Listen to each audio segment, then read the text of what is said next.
And so right away, I gave the word to Jacques Cheminade, who is going to talk about which role Europe can play in science.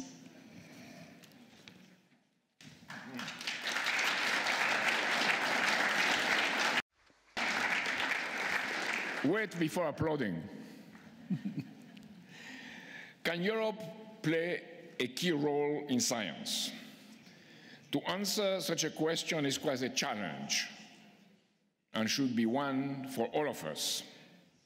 It demands a heightened consciousness and lucidity because the winds of policy change until now have been blowing in the wrong direction.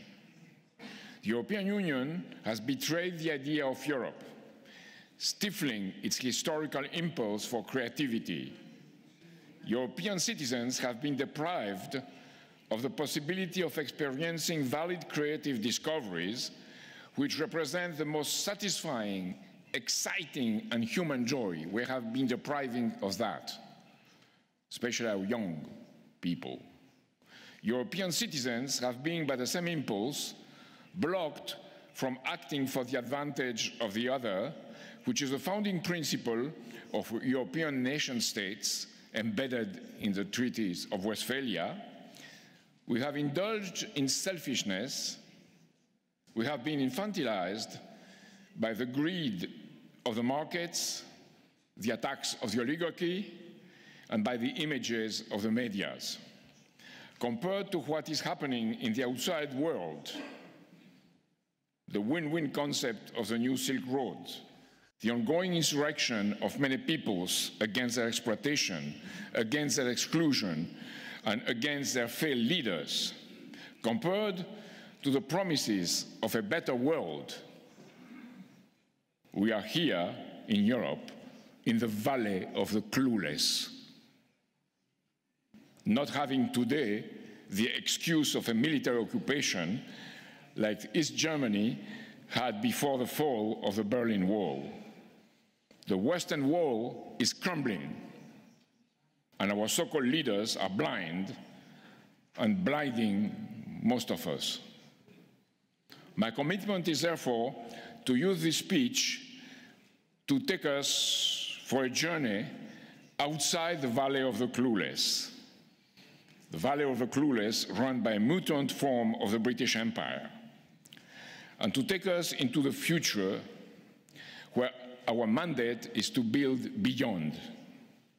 The historical enemy of the British Empire, Lyndon LaRouche, will lawfully be our guide in that scientific challenge to recover Europe so that it can play a role in science again.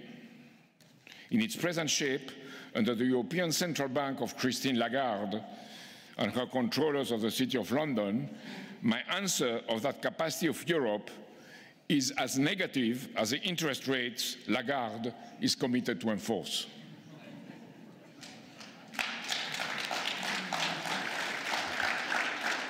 Nonetheless, inspired by the optimism of Lyndon LaRouche, it is clear that we can bring to the world what it demands from us, provided we change our minds and open our eyes, not only for our own sake, but because the peoples of the world need us, associated to Russia, China, the United States, and India, to create the common future.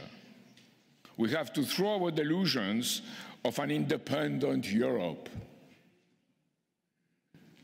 down the river, the colonial delusion to divide and conquer down the river, and bring instead the best of our culture as a catalyzer for the world to come. The ongoing insurrection of the peoples in the world calls for justice and mutual development. But as Rosa Luxemburg said in her times, it is a mass strike ferment, which by itself cannot develop a vision and articulated project for the future. They need those who among us can help them to show the way and lead the march. It is for that reason that the question of science is so important. The true scientist is in coherence with the impulse of a mass strike ferment, which is searching something that goes beyond the prevailing rules of the game. The true scientist explores, discovers, and inspires people beyond the existing logics. Our challenge is to bring our minds into the minds of those who have such capacity to create, in order to shape the social environment necessary to win over our enemies. If we leave to our enemies the control of the culture, we are doomed to fail. That's why we, Europeans, have to define a new manifold for our nations, freeing ourselves from our willing servitude to the oligarchy who control our habits. It is a very concrete question. I'm sorry to say it after the President's speech. Well, we have to stop being pragmatic, stop being ideologues, stop being geopoliticians. To do that, we have to first understand what true science, true creativity is. This is a purloined letter of Europe. The letter in the middle of the room, it is a historical contribution of our scientists, but most of us don't manage to see it, to see the letter. We have become as stupid as the proverbial Parisian cops of the story of Edgar Allan Poe. What is taught at school and in our universities, or even in the French high-level education schools, may be useful to behave in a predefined, deadly world, but it is fake science. When I was in my early 30s, I had a very, very strong doubt concerning the quality of what I was fed in those schools. And LaRouche challenged my mind with his ideas and confirmed those doubts. To play a role in science, one must first understand what science is. Sometimes, as a Muslim hadith says, we have to look for it as far as in China. Let's begin our journey at this starting point. Sébastien Drochon, Megan Beets, and Jason Ross will accompany us later through our journey. Science is not statistics, reflecting past trends. It is creation to master the future. The laws of the universe are not embedded within the domain of sense perception as such, but lie within man's ability to change the human behavior to such effect that man's per capita power of the universe willfully increases. As Lyndon LaRouche wrote, the key to the relative uniqueness of my own discoveries is a rejection of the parochial view of physical science. The parochial view of physical science. People who usually repeat physical science without understanding what it means should listen to that. The rejection of the parochial view of physical science, as customarily defined during the 20th century, and employing for physical science instead the standpoint of metaphor in classical art forms of poetry, drama, musical polyphony, and the plastic arts. An intuitive understanding of this statement can be guessed by a profound look at Leonardo da Vinci's paintings and into his notebooks, where elements of music, of drawings, of discoveries of principle, including the principle of a steam engine, appear in the same pages. Vasari reports that Leonardo had invited musicians and singers to come while he was painting the Mona Lisa in order to concentrate the mind in the domain of creation. And in one of Leonardo's many quotes comparing the different arts, later presented in his treatise of painting, where he notes the contentment that musical harmony produces in the ear, he adds the following for painting. Much more will be produced in painting by the proportioned beauty of an angelical face. A concertante harmony results in its proportions, which speaks to the eye at the same time that music speaks to the ear. And if such a harmony of beauty is shown to he who loves the one who served as a model, he will remain in stunned admiration and incomparable and superior joy to that of all other senses, In a different passage, you see how Da Vinci, inspired by his discoveries of physical principles, uses them as aesthetical elements in his paintings. His studies of fluid dynamics in water, air, led him to discover a pressure created by water or an air current on an obstacle in its passage lead to the creation of turbulences. Let's see the images that we have. This is how water circulation of an obstacle produces vortices. It's a phenomenon, it's a basis for the airlift. When we take off with a plane, that's it. The next one, that Leonardo's drawing of vortex formation in birds' wings. You see, it's a formation that makes the birds fly. Next. That's a vortex formation around an obstacle in water, and he sees the common feature of both, air and water, and the vortex. Next. Oh, this is something quite interesting. As he describes it himself, observe the motion of a water surface, how it resembles hair, which has two motions. One comes from the weight of hair, the other from the curves of the curls. Thus, water has curly vortices. Fun. Our mind shall follow Leonardo's. The power, the flux, the dynamics outpaces, connects, and defines the particulars. In an Aristotelian world where we live, that's quite a challenge. Metaphor, in its true sense, is not just a figure of speech counterposing two words of different domains, but much more the predominant practice by which we select appropriate names for preconscious notions brought into the domain of consciousness. This is Lyndon LaRouche. This is not part of the politically correct opinion of science that prevails since at least, I must say, to be polite, 50 years. For such a political correct view, science is based on logics, on induction and deduction. According to induction, if something happens many times, it will happen all the time and can therefore be considered as a law. Leibniz, on the contrary, called this consecutive thinking.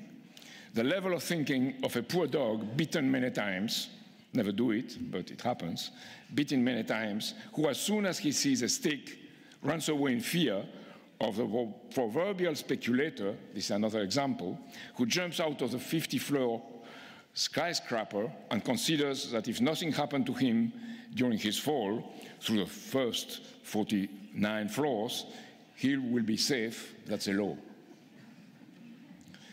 Deduction, on the other hand, is defined by the capacity of deducing all the properties starting from a given concept.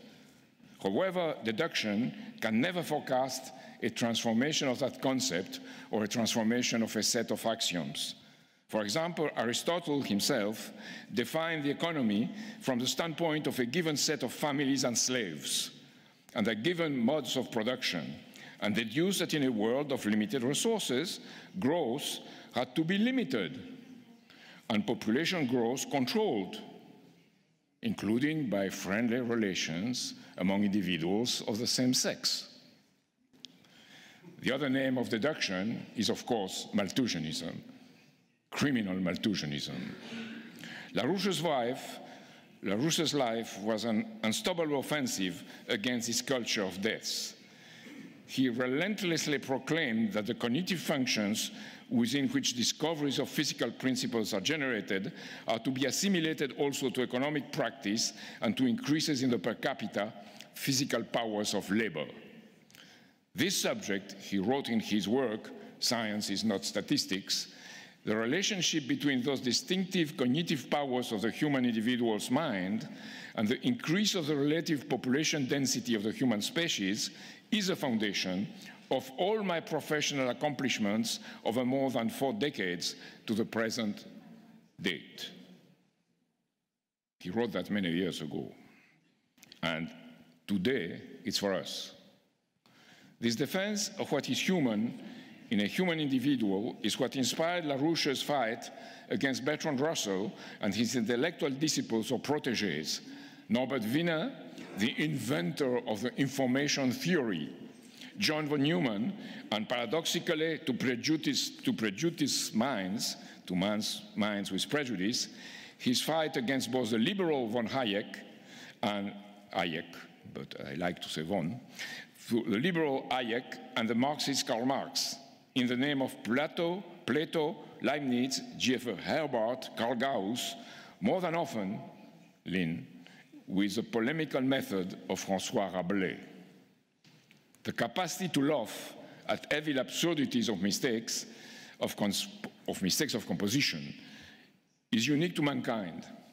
Let's listen to LaRouche mocking Wiener. The starting point of my attack on Wiener's information theory hoax was inevitably the nature of the distinction between processes whose underlying order is overall entropic, as distinct from, for example, the species of living processes which are anti-entropic in their typical underlying distinction in ordering. What LaRouche is likely stating is that such a celebrated personality as Norbert Wiener mistakes the living for the non-living process, worse than a child.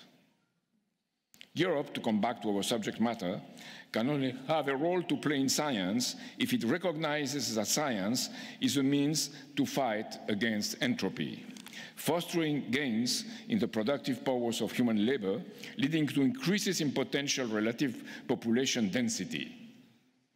It is not putting things together in a given nice order, taking notes and reading them. LaRouche again.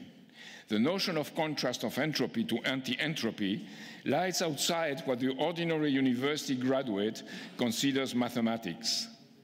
It lies within a higher meta-mathematical domain, which Leibniz defined as analysis situs.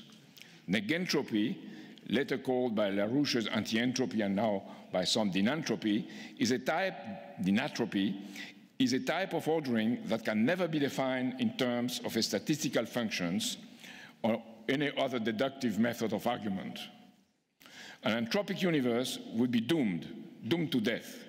And on the contrary, LaRouche, physical science is focused upon the nature of the ordering of successfully more powerful hypotheses.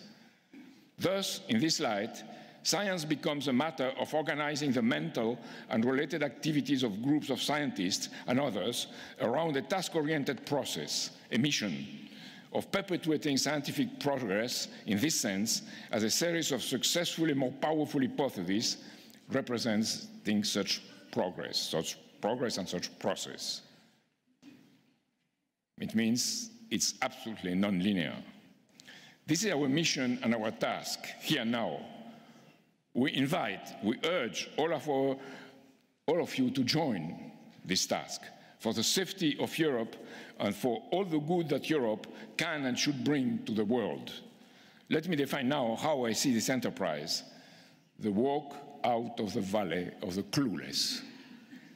First, we have to create appetite for change in ourselves and in our fellow citizens.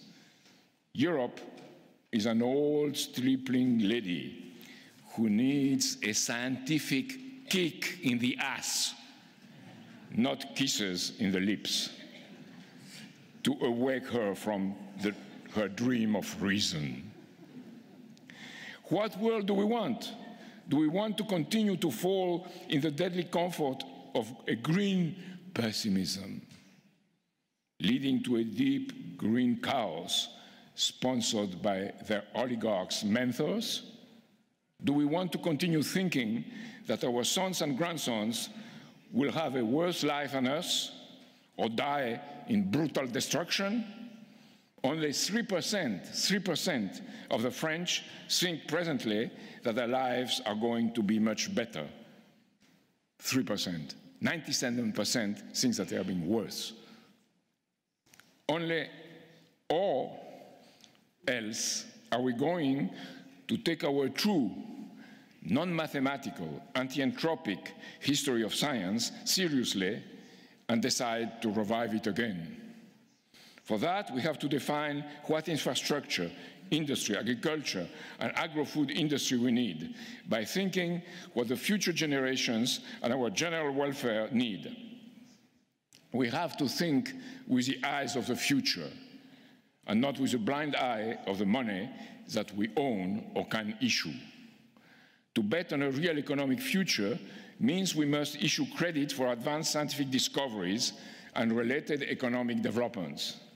This credit must generate higher productive capacities and an open-ended cycle of creative discoveries of principle, technology, infrastructure, innovations, and education of the productive powers of labor for the benefit of all. We have to start from top down with new economics and social hypotheses, like when a scientist challenges the axioms and postulates of a given state of things in order to jump ahead for a better conjecture. Of course, the European Central Bank, the European Investment Bank, the European Bank for Reconstruction and Development, and the whole Euro system are in the enemy camp. The Environmental Funders Network and the European Climate Foundation promote the idea that you cannot have indefinite growth in a world of limited resources.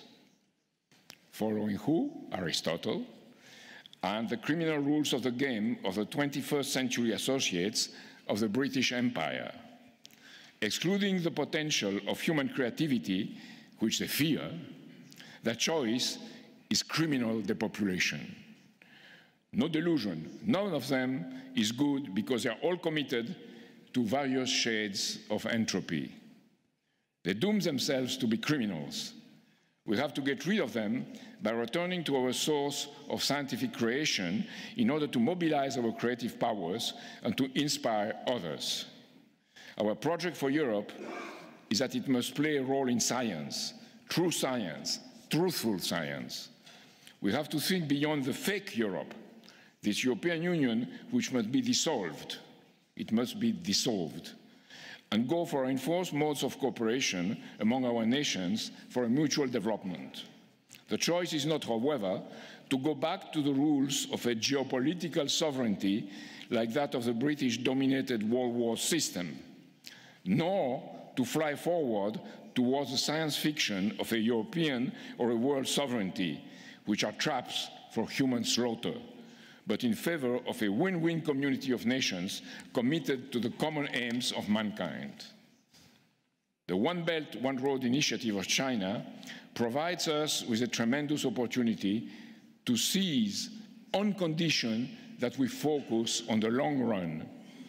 Our cooperation goes from the level of aerospace, space, nuclear fission, fusion, disruptive technologies of the artificial intelligence, Internet of Things, supercomputers, to smart cities, environment and medicine for the elderly and against epidemics. All this as a whole. You can't separate issues and sell it in pieces. It has to be a whole, a coherent whole.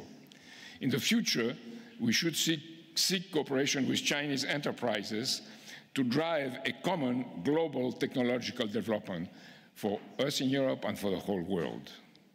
We have another tremendous opportunity in this conjunction where Trump and the American population want to stop the murderous military adventures of the responsibility to protect the military-industrial complex.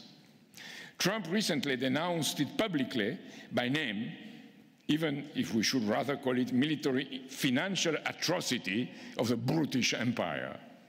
That's what it is. But Trump has made a good step towards fighting it. We are now engaged in our European organization in putting together a coherent project embodying what we think and say. Our Schiller International organizing is proceeding in the same way from Australia to the Americas. We need creative, inclusive, and connective developments with a coherent approach, and again, a coherent approach here and now.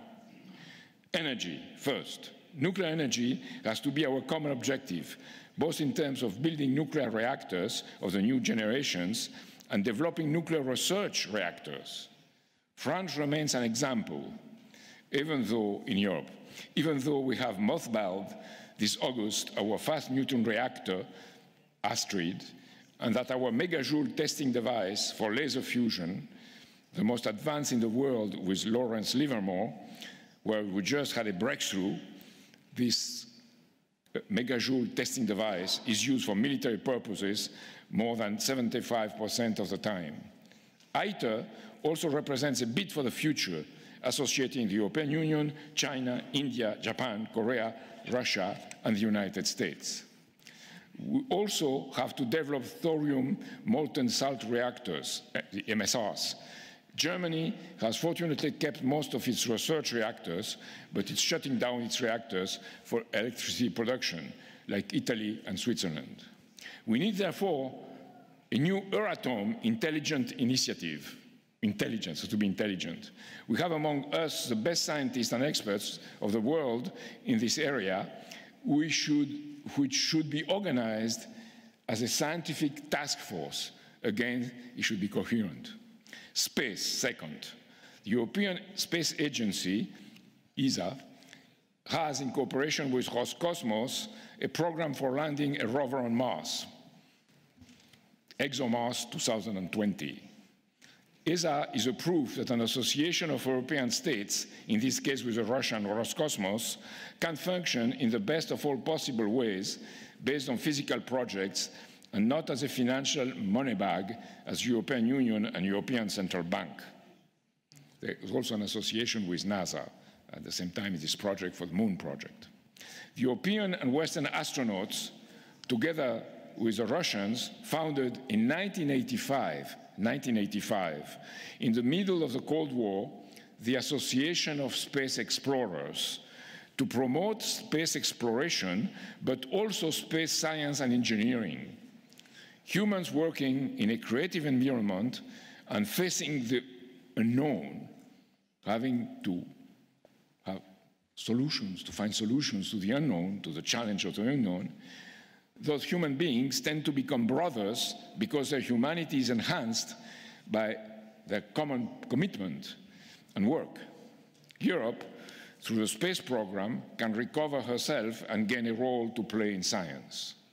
Third, transportation. The concept is to irrigate all Europe from the Atlantic to the Urals, extending towards the Sea of China, with a combination of canals for transporting bulk commodities, trains for all types of goods, trucks for delivery system around nodal points, and not to be all the time on the roads, and air transportation for emergency delivery of high-value parts. A priority must be given to the rail transportation in Eastern Europe, which has to be very urgently improved. Construction, fourth. All that is required for transportation and housing for our future development should be evaluated, both in terms of goods and manpower.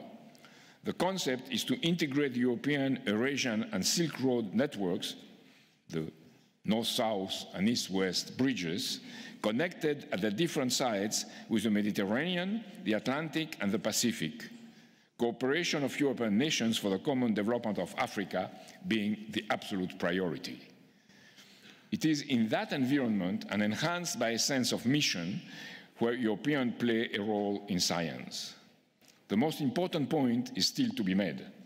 A true scientific education requires that the educated person is made conscious of his preconscious creative processes of memory and insight. LaRouche stresses that the generation of an experimentally testable new principle, a discovery of principle, occurs behind the opaque screen of the sovereignty of the individual's cognitive processes and is not representable in any system of communication. It cannot be represented in any system of existing communication. If it is thus, how can it be taught? How can this domain be explored? Is there a formal method by which to tackle the ontological paradoxes at the root of scientific discoveries? Of course, not in learning in a textbook fashion, as we were supposed to learn in those days. The solution is to replicate the discovery within one's own mind, and for that purpose, to create in the mind a closeness with artistic ideas, LaRouche, Leonardo, and many others, and especially with musical ideas, which are the same metaphorical origin as the scientific principle itself.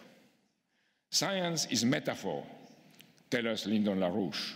This is why Einstein was playing violin and Leonardo had such great interest in all forms of artistic composition, not only painting.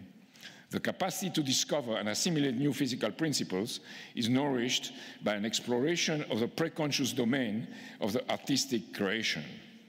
That's why the dominant deductive methods of learning and of repeating after me an already discovered formula are so destructive, but still more destructive, fundamentally, and extremely difficult to remedy, are the flaws produced in the human mind by the separation of the domains of science and art. It is therefore the very foundations of our educational system that needs to be changed in order to free our minds to be able to play a role in science. We Europeans have references, many references. The concepts of education developed as a Renaissance, the Gaspard Monge and Lazare Carnot system of brigades at the École Polytechnique, before the rule of Napoleon, of course, where learning of musical composition, singing and painting completed the education received by students at what at that time the most advanced and powerful center of scientific and engineering work of all times. The humble tradition in the German education system and the German classics is another key point of reference. We are here in Europe in a space which, inside the constraints of the European Union, remains of the same size and even shrinks, by which is occupied by more and more people who have more and more filth in their minds, and where the exit doors are narrowing. It should come as no surprise if the criminal ideologues of the population and apostles of collapsology can introduce their ideas in such a polluted environment.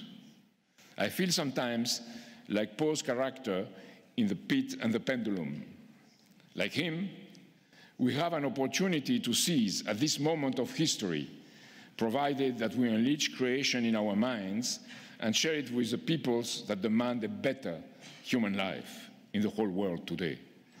That is a dimension of our challenge to deliver Europe so that she recovers her role to play in science. Will she? The answer is in each of us. Thank you.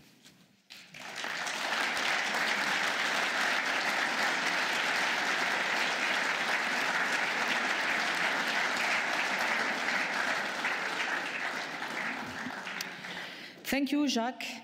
I think every one of you will understand why, when Jacques ran 3 times as presidential candidate in 1995, in 2012, and in 2017, why the French oligarchy ran totally amok. People were just totally shaking, quivering. This was the worst scenario they could have, because it just totally meant that LaRouche's ideas would enter in the mind of people. So this had to be prevented, but still Jacques was candidate, and the ideas have spread in France, and that's why there are things popping up in France as a reflection of that. So it was mentioned the Valley of the Clueless. Now, with the next presentation, Sébastien, Drochon, Jason Ross and Megan Beets will show us the way to come out.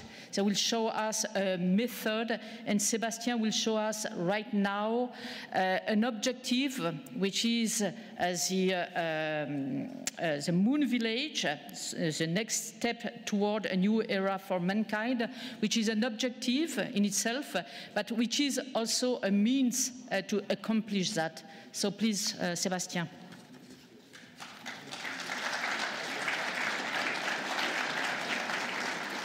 Thank you very much. So this work, okay. So why the Moon Village should be the next step toward a new era for mankind? So I'll try to explain and give an idea of that. And you should know that as a representative also of the network, the French network of the Moon Village Association, I try to convey these kind of ideas to some people in the space industries and in space researchers. And I wanted to start with this delicious irony that it's really funny when we realize that the beautiful old Chinese concept of Qingxia, which means literally everything under the sky, located under the sky, and which foreshadows the necessary existence of a harmonious unity between all the distinct and sometimes opposite entities evolving under the skies on Earth.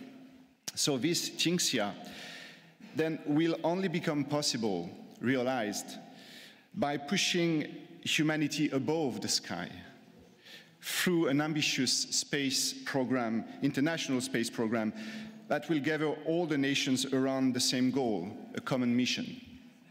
So maybe it's because the sky since though has considerably expanded, because we discovered a lot of things.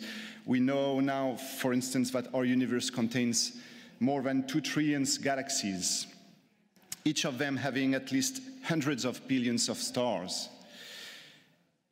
And up to date, we discovered more than 4,000 exoplanets in our own galaxy, and we are pretty sure that there could be as many as stars, actually. So our universe is opening us new worlds and new fascinating future discoveries. And actually, we see all over the world a kind of an impetus to go to space. We can see that. For instance, in China, the Chinese are going forward with their Chang'e program, lunar program, and they are now discussing an ambitious proposal to establish an Earth-Moon space economic zone by 2050. So it gives you kind of ambitious projects they are dealing with and discussing. So this, as you probably know, awakened the American who just decided to reconnect with the spirit of the Apollo program and want to go back to the moon by 2024 with the Artemis program and remain there. So all that provided that the financial means would be allocated for that. So it deals with also the economic problems and the change of the financial system, which is obviously an imperative. Then other nations such as Japan, India, Russia, and those of the European Space Agency are now aiming at the moon for their future mission. For instance, in Europe, you certainly heard about that, but the head of the European Space Agency, Jan Werner, declared in October 2015 that he wanted to build a permanent human or robotic base on the moon with the help of international cooperation. So that's where the concept of the Moon Village came from, actually. And if we think about the Moon Village and this idea of an Earth-Moon economic zone as a long-term objectives and a unifying concept aiming at bringing all nations together with the support of private industries, laboratories, all gathering their own resources, and provided we definitely stop all austerity, all kind of austerity regarding those projects. That's the real problem. Then we'll be able to settle persistent industries and scientific centers on the moon, and thus build a real renaissance based on the true dialogue of culture and the sharing of scientific and technological progress. So now, this new paradigm of a permanent human settlement on the moon and later on Mars, will be possible if we succeed in mastering something which is thermonuclear fusion. So fusion, is what occurs inside the sun and produces its energy by fusing generally light elements.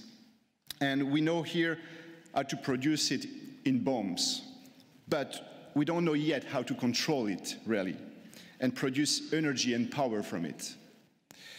So why is it so crucial for a durable settlement of the human species on the moon and beyond to master that? Because that's the technology that will give us the biggest increase of energy flux density in all the processes implied in space exploration, both in rocket propulsion and in energy production, and also in the economy in general. Thermonuclear fusion will enable us to produce a clean and abundant amount of power and use this increased power with much less unblocked material and less matter. That has always been key for any and every space mission. In space, each moved kilogram of matter, or each minute spent to maintain human life necessitate much more energy and power than we would need on Earth for the same purpose. So take Mars, for example. It takes almost 6 to 9 months to get there by classical mode of propulsion. And for somebody who would like to go back and forth, it would mean at least a 2-year trip in a space environment that we know would be deadly for any human beings. So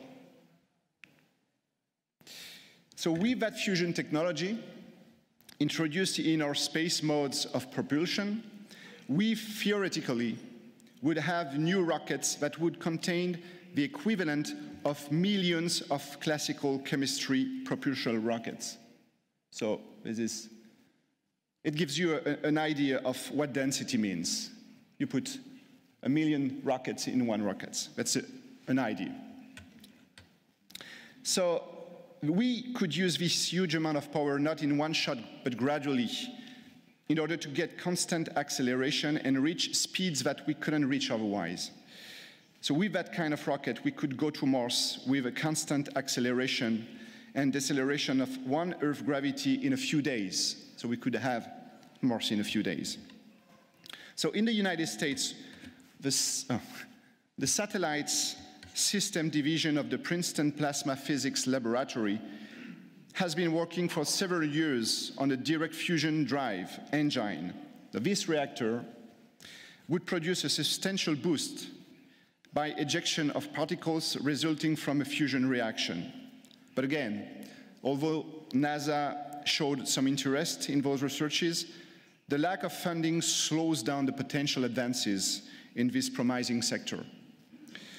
So some will shout at me at some point and will say that it's impossible, that all I'm talking about is nothing but utopia, That will never happen, that's money thrown in the windows. We have more important problems on Earth. You're going to pollute space, to answer the question. So, well, first of all, it wouldn't make any sense if once mastered, fusion technology would be used only in space activity. The reason why we go to space and take the challenge to live there is to give humanity on Earth the means to definitely get rid of poverty and diseases, to end wars, and to solve all the environmental problems. The purpose is to giving each human being enough power to develop, live worthily, and be able to exert his creativity for the common good. So the purpose of going into space is not to flee the problems on Earth, but to deal with them. We do not go there because it's easy, but because it's hard.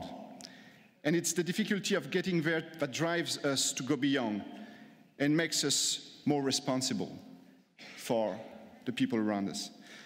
Secondly, those who always say that fusion energy, controlled fusion, will never be reachable are certainly unaware of the existence of several studies done in the USA that dating back to the 70s that showed that controlled thermonuclear fusion was quite achievable in 15 or 30 years, provided we allocate enough investments for that. And however, since these studies were published, investments in this field have always been below the level required to obtain complete control of the technology. So here's a graph here, where you can see in red the shortfall of investment since 1976 in the fusion research program in USA, that would have been necessary to exceed this defined level of funding that would have given us the fusion at the end of the 90s. So, yes, with the current level of funding, we'll never get it, that's for sure. This is why we need a crash program, far more important than what our current programs are. This is essential to get this technology under control as quickly as possible. Nevertheless, we can be optimistic, and as a French citizen, I'm pleased to announce that a new breakthrough in this area has just been achieved by the Commissariat for Atomic Energy with the laser megajoule near the city of Bordeaux in France. Here, fusion has been produced, not by magnetic confinement, you know, in those big donuts we call tokamak, we used to do that, but by inertial confinement. That means using big lasers, powerful lasers, to heat and compress a mixture of fusion fuels contained in a microcapsule for the purpose of inducing nuclear fusion reactions. So according to the internal document of the Atomic Energy Commissariat, Commissariat à l'énergie atomique, a very successful operation took place October 11th, when the organized light beam of 48 giant lasers imploded a microballoon of fusion fuel, causing a reaction materialized by producing 100 billion neutrons. So it produced the energy. Targeting, measures, etc., everything went as planned, as calculated. So now I would like you to think about what it means to generate this kind of a fusion reaction on Earth. Because since billions of years, the sun is continuously producing fusion reactions. That's the way it's burning its own internal fuel. But now, somewhere in the solar system, on Earth, the universe is producing controlled thermonuclear fusion through a creatively willing creature named a human being. So you have to understand, it's not just a question of getting more energy here. What we do is to add a new power to the universe. Or we rather could say that the universe is adding a new power to itself through our own creativity, through us, and gives itself a new potential to change. So it gives you a foretaste of the way we should consider the universe, at least, and its relationship with the human beings. Our universe is actually creative because it embedded human creativity in its own processes of change. That's a beautiful idea that should give you a sense of why space exploration is not a caprice, but certainly a way to accelerate the rate of creative output the universe is supposed to potentially generate through our own creativity. That's the way to look at space exploration in the future. Because each time we decide to go or look further and further into space, it pulls humanity toward new knowledges and consequently changes the universe as a whole. Now, it brings us to another aspect of space exploration that is certainly the most important, and that is the aspect that Lyndon LaRouche and also this engineer in aeronautics, Krafft-Ericke was the pioneer, one of the pioneers of the Apollo program, always fought for, Lyndon LaRouche and Krafft-Ericke, which asks the question, what does space exploration really mean for us? So, because we are all sovereign individuals, all unique in a sense that we all have our own personality and creativity. But our behavior, our sensibility, our thoughts cannot be totally separated from the society we live in. If the society has lost any purpose, any noble goal, or developed bad habits, or is globally pessimistic about the future of humanity and the human nature, then whatever we do, our mind and our creativity will be impacted. But if we fight to get the society and more broadly humanity back to its feet, if mankind sticks to a mission that will permit the future generations to always discover new principles and to live better, then each individual will find a real motivation to leave something beautiful for those future generations. And for that, will exert his genuine creativity. Because creativity is not a magical trick, that occurs through people arbitrarily, it's not happening by irrational outbursts, as the most romantic would think it does. Actually, it is exerted through a specific type of impassioned emotion, through this beautiful conviction that one is participating in history for the betterment of whole humanity and of future generations. When one has a purpose in life that goes beyond his own biological existence.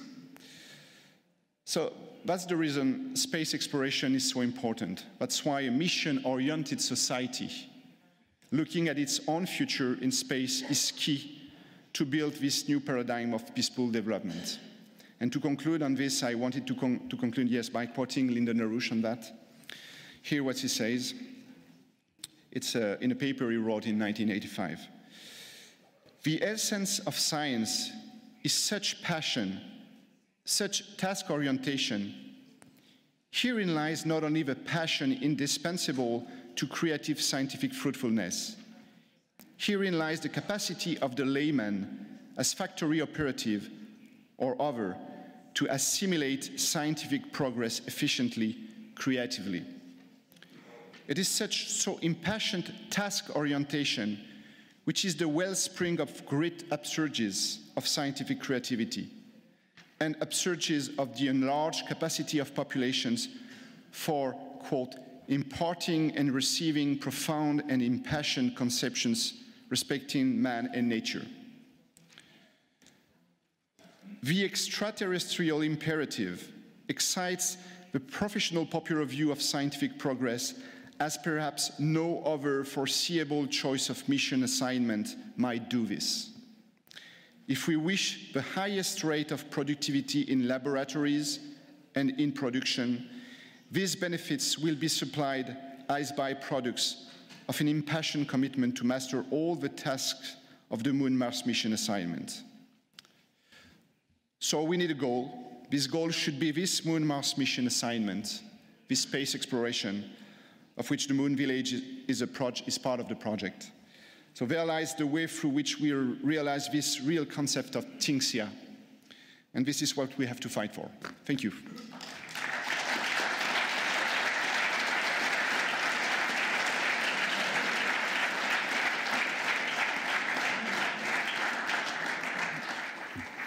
Thank you, Sébastien.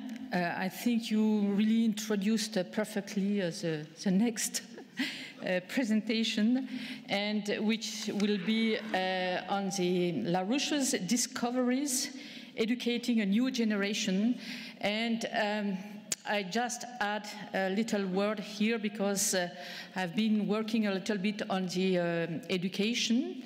And what we see now as education is just so, it's really horrendous. And there is a real deep emergency to think what we are going to give to the next generation as education. And I think you will give us, a good approach to that. And I don't know whether it's Megan Beets who is going to start. It's Jason Ross. Okay. So please.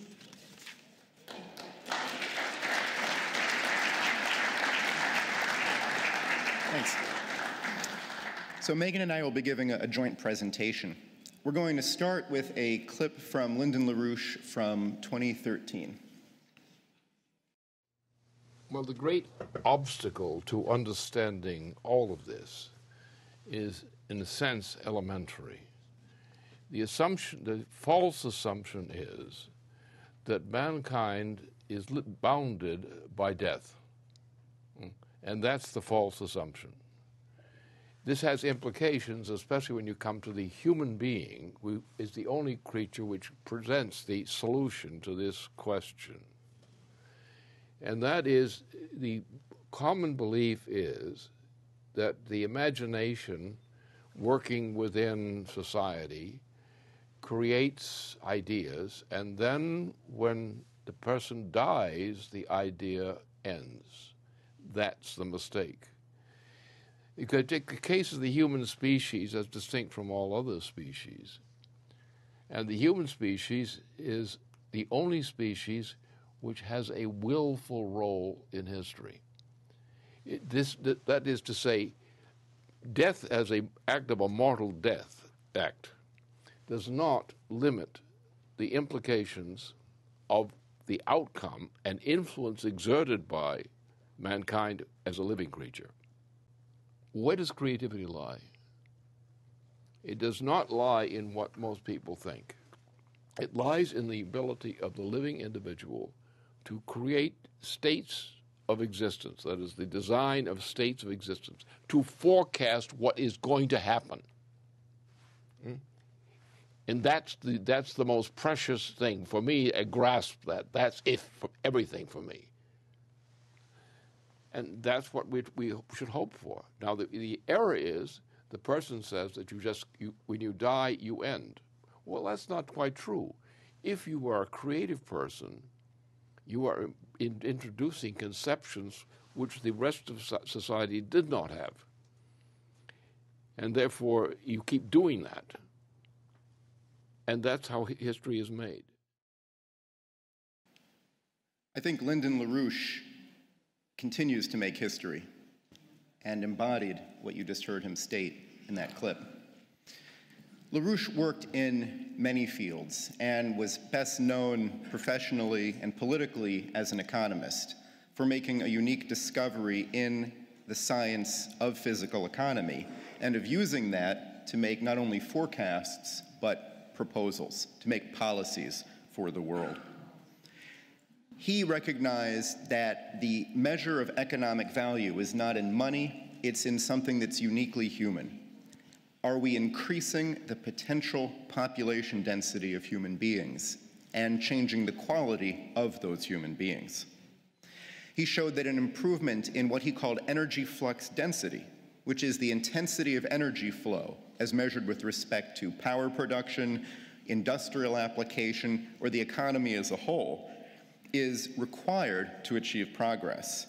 And because of the tremendously higher powers of energy associated with nuclear power compared to chemical power, 1 million times more energy typically in nuclear bonds than in the chemical bonds, he was a tireless proponent for the development of nuclear fusion energy.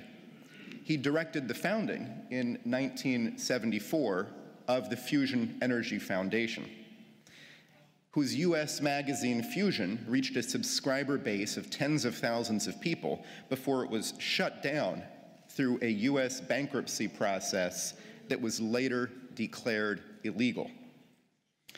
In his work with scientists in fusion, plasma physics, space exploration, and other fields, LaRouche had several topics that he was very adamant on.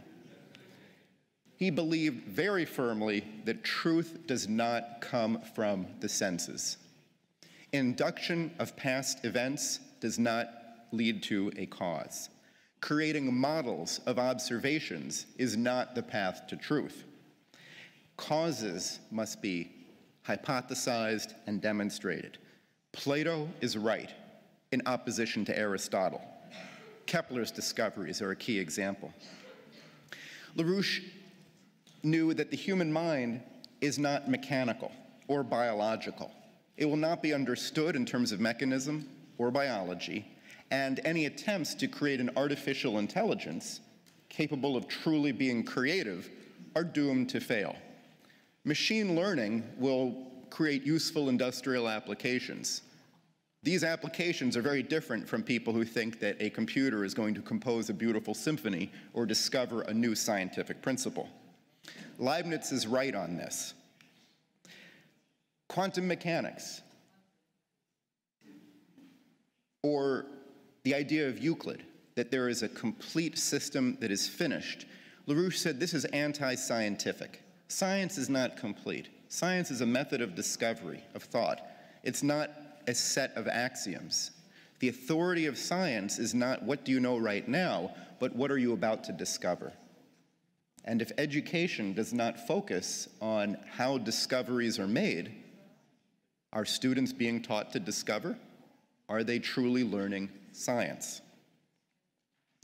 So the shutdown of Fusion magazine and other LaRouche publications was part of a process that culminated in his conviction and his imprisonment in 1989. After his 1994 parole from prison, which was achieved through an enormous and outstanding effort involving signatures and petitions from hundreds of elected officials, thousands of community, religious, business, and other leaders around the world, LaRouche got out of prison, and after his parole conditions were lifted, he was truly free to recruit a new generation of young people for his ideas.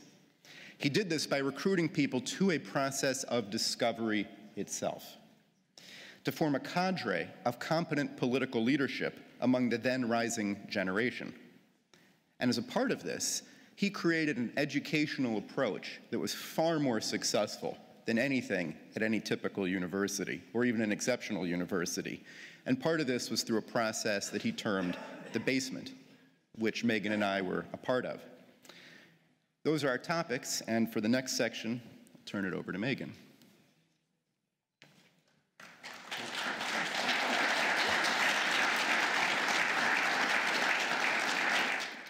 We already have a form different than what we think we see. Our functional form, the creative powers of mankind, are completely different. They're not based on what biology teaches us. It has nothing to do with biology the way it's understood. The human brain is not the source of human intelligence. It's the human mind. The brain is a tool used by the human mind. But we believe in what we see. We believe in what we can touch and see by our standard. We don't consider the fact that there's a process going on of a much higher order, which is actually the function of the human mind. And the function of the human mind can be defined precisely, but it cannot be defined by the ordinary biological terms of mind.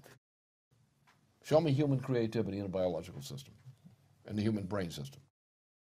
Creativity as such does not exist. No animal has creativity. They have only biological development.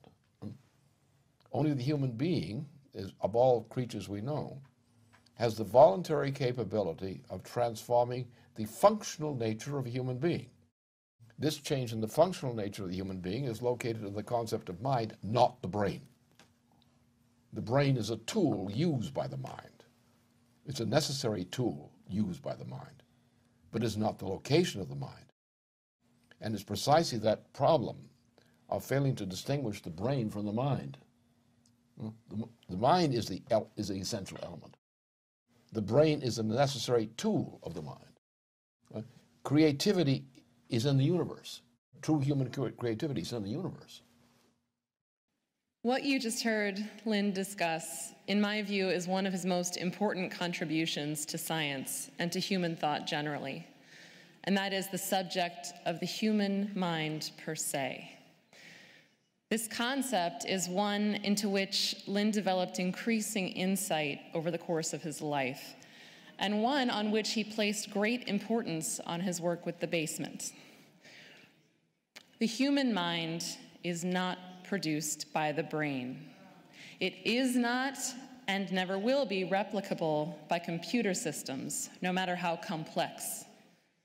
There is a function of the mind which cannot be accounted for or located within either of these lower domains.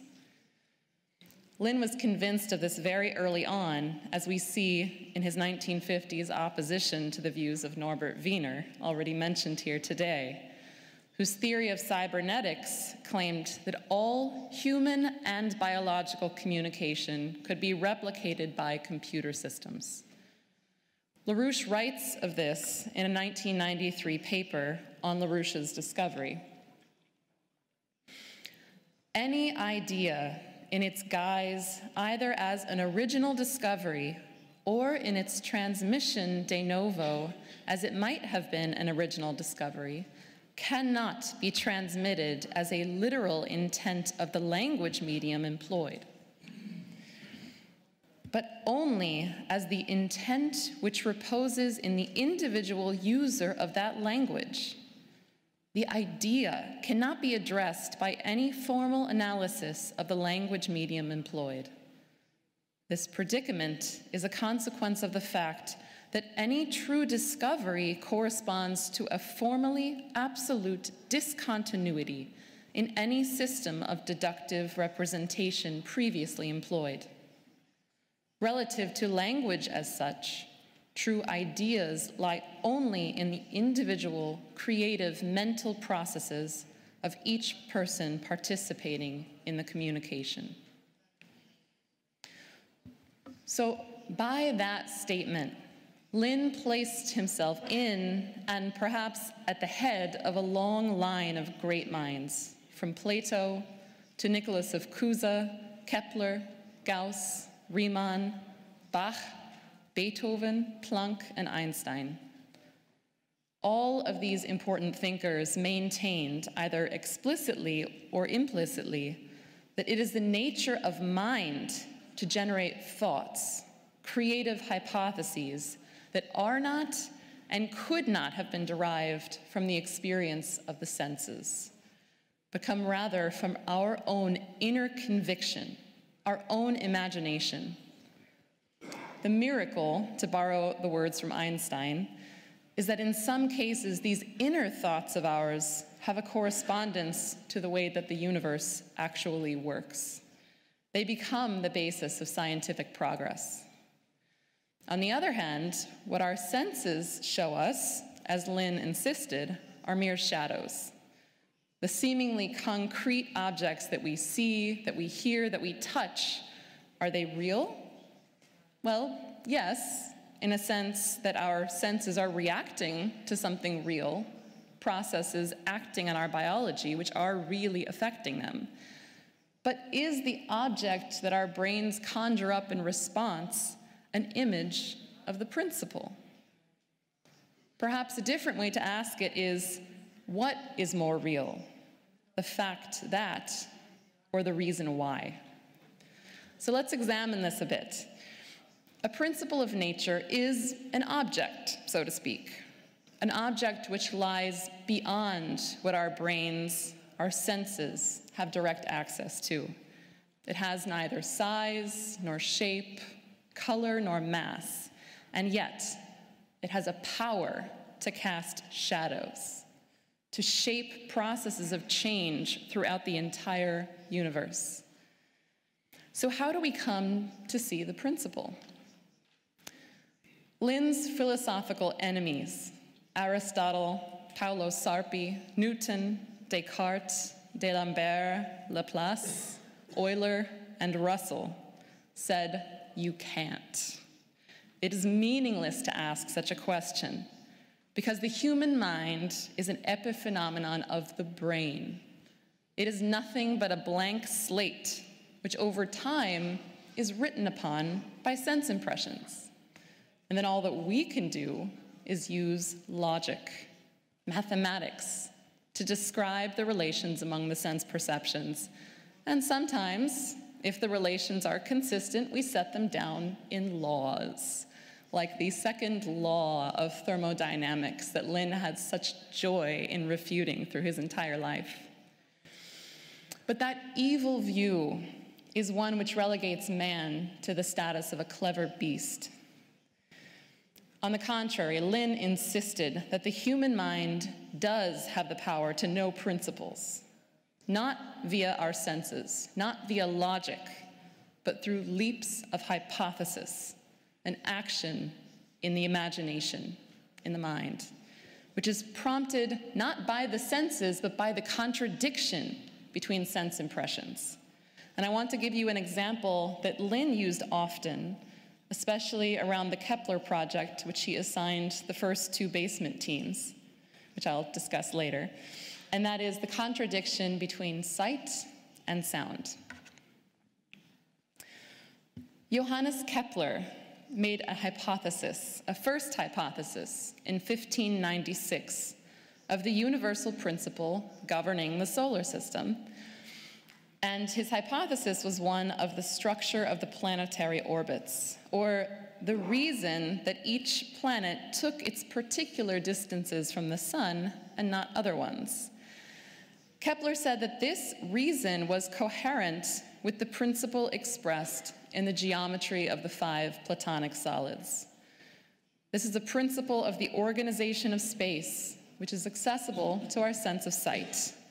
And here you see a nested series of the 5 solids as a drawing commissioned by Kepler, which create a unique set of distances from the common center, which are represented in this diagram by the circumference of the spheres, which separate the solids.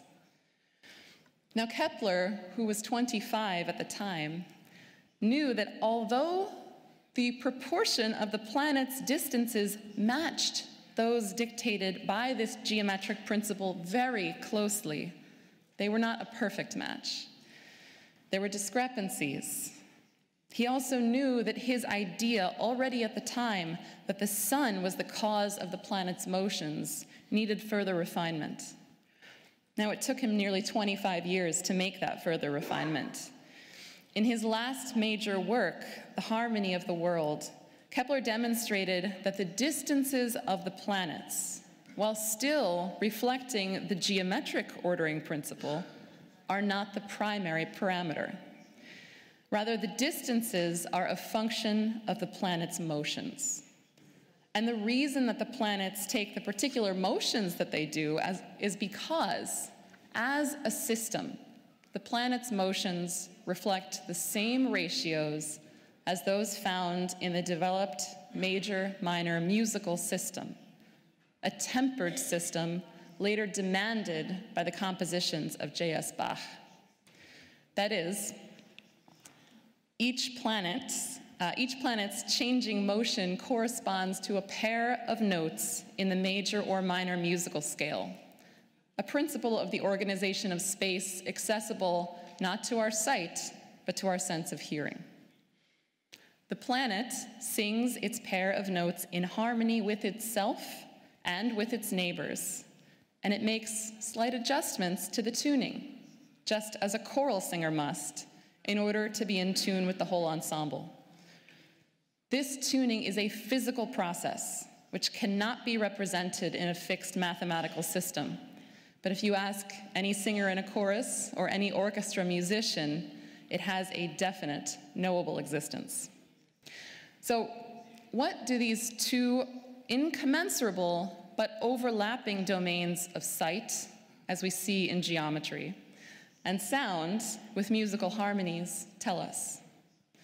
Is the solar system a geometric system? Is it rather a musical system? Perhaps the best answer is that the solar system is reflective of both, but is neither.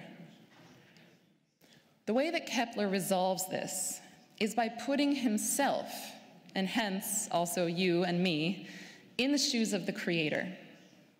Can we conceive of the single creative action or thought that would of necessity unfold into this set of planetary motions?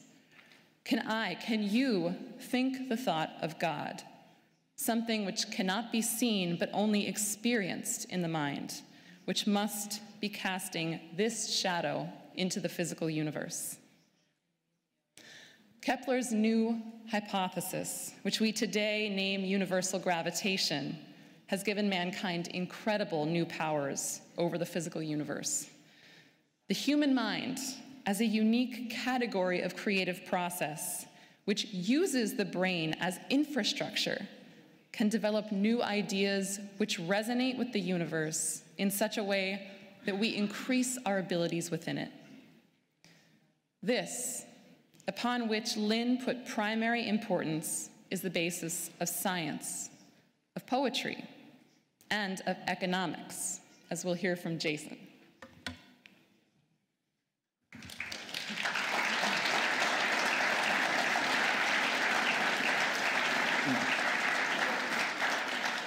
So, economics is tough.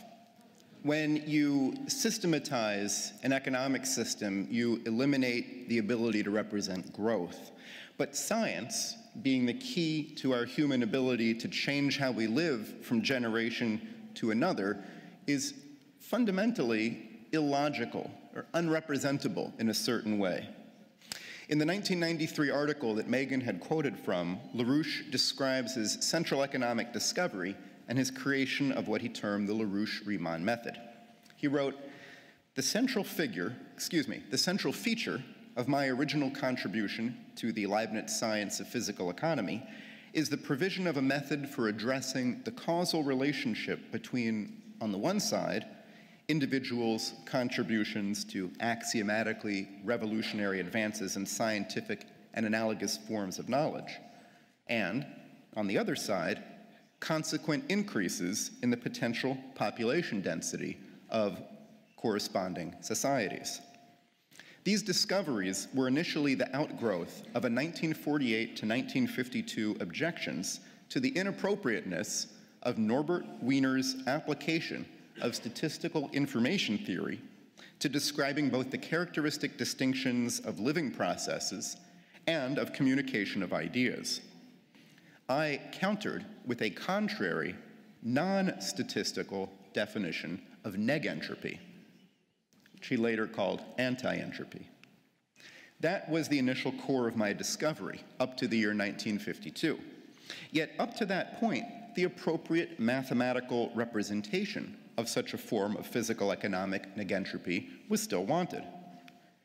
The third step, taken in an intensive 1952 study of Georg Cantor's 1897 Beiträge, opened the doors of the transfinite domain upon a fresh insight into relevant features of Bernhard Riemann's contributions. Thence, the applied form of my definition of physical economic negentropy acquired the title of LaRouche-Riemann method.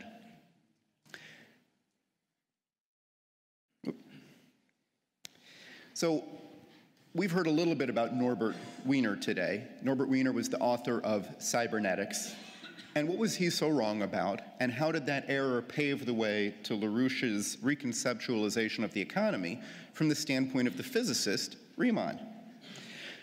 Wiener, he thought communication of messages and feedback was the key to understanding and shaping the behavior of mechanical devices, of understanding biology, and of understanding human communication, of human society and human thought. But information cannot convey the creative process or the measurement of economic value. How do you convey information of a concept to somebody in whose mind the concept does not exist? Is the word itself enough? No. Let's consider the nature of an idea that creates a new physical principle. And we'll take a look at this from the standpoint of human population. If we look at human population over historical time, we see something that occurs for no animal. Animals do not change their population this way, and they certainly don't do it on purpose, by changing their relationship to nature. The biosphere overall has a changing relationship. It increases in its energy. It increases in the complexity of organisms over evolutionary time. And we do the same thing over historical time. It is a good thing that we change our relationship to nature. Anybody who thinks that we shouldn't change our relationship to nature is an idiot. We have to get rid of all these characters. All people, greenies, who say they're scientists, must be expelled from the profession. Yeah. Because they're committing a fraud. Any greenie who says he's a scientist is, per se, committing a fraud by his mere existence. Because we know that we have a basis of science that has to include human development. Yeah. So if you've excluded that or said that's an evil thing, then you can't be a scientist. No, you're not. You're a faker. Yeah. If you believe in the green policy, you're a faker as a scientist. Yeah. Anybody who believes in the green policy is a faker, if they claim to have scientific capabilities. If they want to say they're stupid, well, say, they're fine. Now you are stupid, that's true. Yeah. Well, they claim to say they're trying to maintain and continue existence in a universe which they deny has a principle of continued existence in it. It's all just plain gibberish. Yeah. There's no truth to it. They're idiots. Any professor, you say, oh, you mean you're Professor Idiot? You got a professorship in idiocy. Sorry, greenies, we are not animals, and we shouldn't try to live like animals. If we do, we're not going to do very well. We develop concepts that go beyond the senses. We hypothesize unseen causes that reveal their truth to us by the fact that we use this knowledge to change our relationship to nature. Or if our idea is wrong, it doesn't help us change our relationship to nature. When we bring about new physical states in this way, we are rewarded for making these discoveries. Let's hear from LaRouche about this creation of discoveries. But then we realize that these senses are not really truthful. They're not dishonest, they're not false, but they're not truthful to the sense that we believe in them. Because what we actually do, as is beautifully illustrated by the work of Kepler, both with the whole idea of the vicarious hypothesis, but then the application of that same principle to the discovery of gravitation. No? Because you take two sensations, one sight, principally sight, the other music, harmonics, and you contrast them. Now, what's the relationship of gravitation as a concept to these two sense perceptions that you employ to define gravitation? And what is the genius now of Kepler? Because there is no deductive relationship between sense perception and gravitation. So these kinds of aspects of fundamental scientific discovery indicate that the human mind is located in solving the problems which are represented by sense perception. The principles that you discover are not located in sense perception, but it's like a shadow-like, sense perceptions are like a shadow-like reflection of reality. And my thesis, the whole thesis, is essentially that core point. That we exist, that is the sense that we who represent the mind, not the shadow, we who represent the mind find our identity in what we call scientific discovery, as contrary to sense experience. And so it's the same function by which we discover a principle as such, as a principle, which is the location, or should be, the location of our sense of personal identity. It's the act of discovery as typified by Kepler's discoveries, which is a perfectly good example of this because he was so extensively painstaking in dealing with this question of gravitation. So extensive that you actually have to, with him, you are reliving his process of discovery. And this process of discovery is, hey, that's him. That's his identity, it's his personal identity, is this discovery. And there is where the truth lies. Where we Slavs, who don't think like that, we assume that the sense objects per se are us. That our direct experience as with a sense object as such is us, is our knowledge. Whereas when you think in terms of science, it's typified by this case of Kepler's discoveries. First the question, the very idea of the vicarious hypothesis. The very idea of the vicarious hypothesis poses a question. And the answer is applied in the concept of discovery of gravitation. Gravitation, the discovery of gravitation, typifies his person, rather than the shadows of mere sense perception. And my point is that if we want to understand ourselves and understand society, we have to think in those terms of reference. Think not in terms of sense certainty, but think in terms of sense uncertainty. That what we call sense perceptions are what? Well, we know what they are. Biologically, we know what they are. Chemically and biologically, we know what sense perceptions are. But that's not us. It's the insight into different, contrasting kinds of sense perceptions, which show you the presence of the universe as an active principle. So therefore, who are you? If you are real, you are the person who is experiencing the discovery. And therefore, scientific discovery, in principle, is the essence of human nature, of actually human nature. Huh? Yeah, and then you say, so we're going to measure ourselves then, not against, compared to other life, currently present only. You have to measure ourselves against where are we supposed to be going. Well, which is where are we discovering? What are we discovering? Yeah. In the sense that Kepler's discovery is a good example, because, I mean, the extent of his dealing with this aspect of his work is so rich and so elaborate. I mean, he comments on himself constantly. Mm-hmm. He's correcting himself constantly. He's conscious of his process of discovery constantly. He's locating his personality, his actual existing personality, in this activity of discovery. Not sense perception, but saying, what are these tracks that are being left by this animal? Mm-hmm. Is the process of discovery that is the source of the true sense of human identity.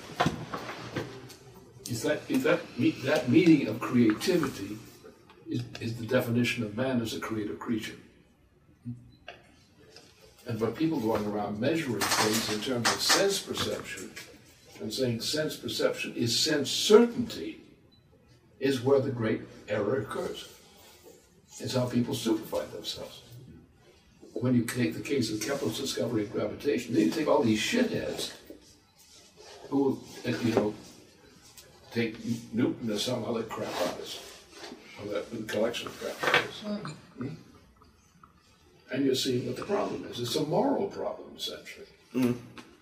It's a loss of access to a true sense of human identity. Your nature is not sense perception.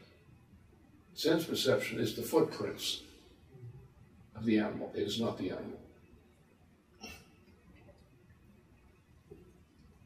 But that's the point of the whole thing, the whole argument, the core point. So as we develop a greater...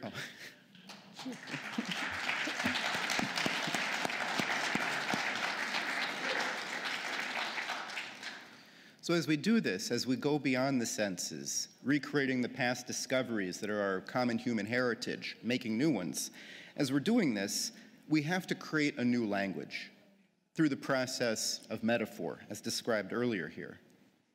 When we communicate concepts that do not exist in the previous language, or any combination of terms in the previous language directly. Here are 3 examples that LaRouche referred to frequently. The first is the doubling of the square. This is a geometrical problem posed in Plato's Meno dialogue, and when the problem is solved, a square is created that has double the area of an original square.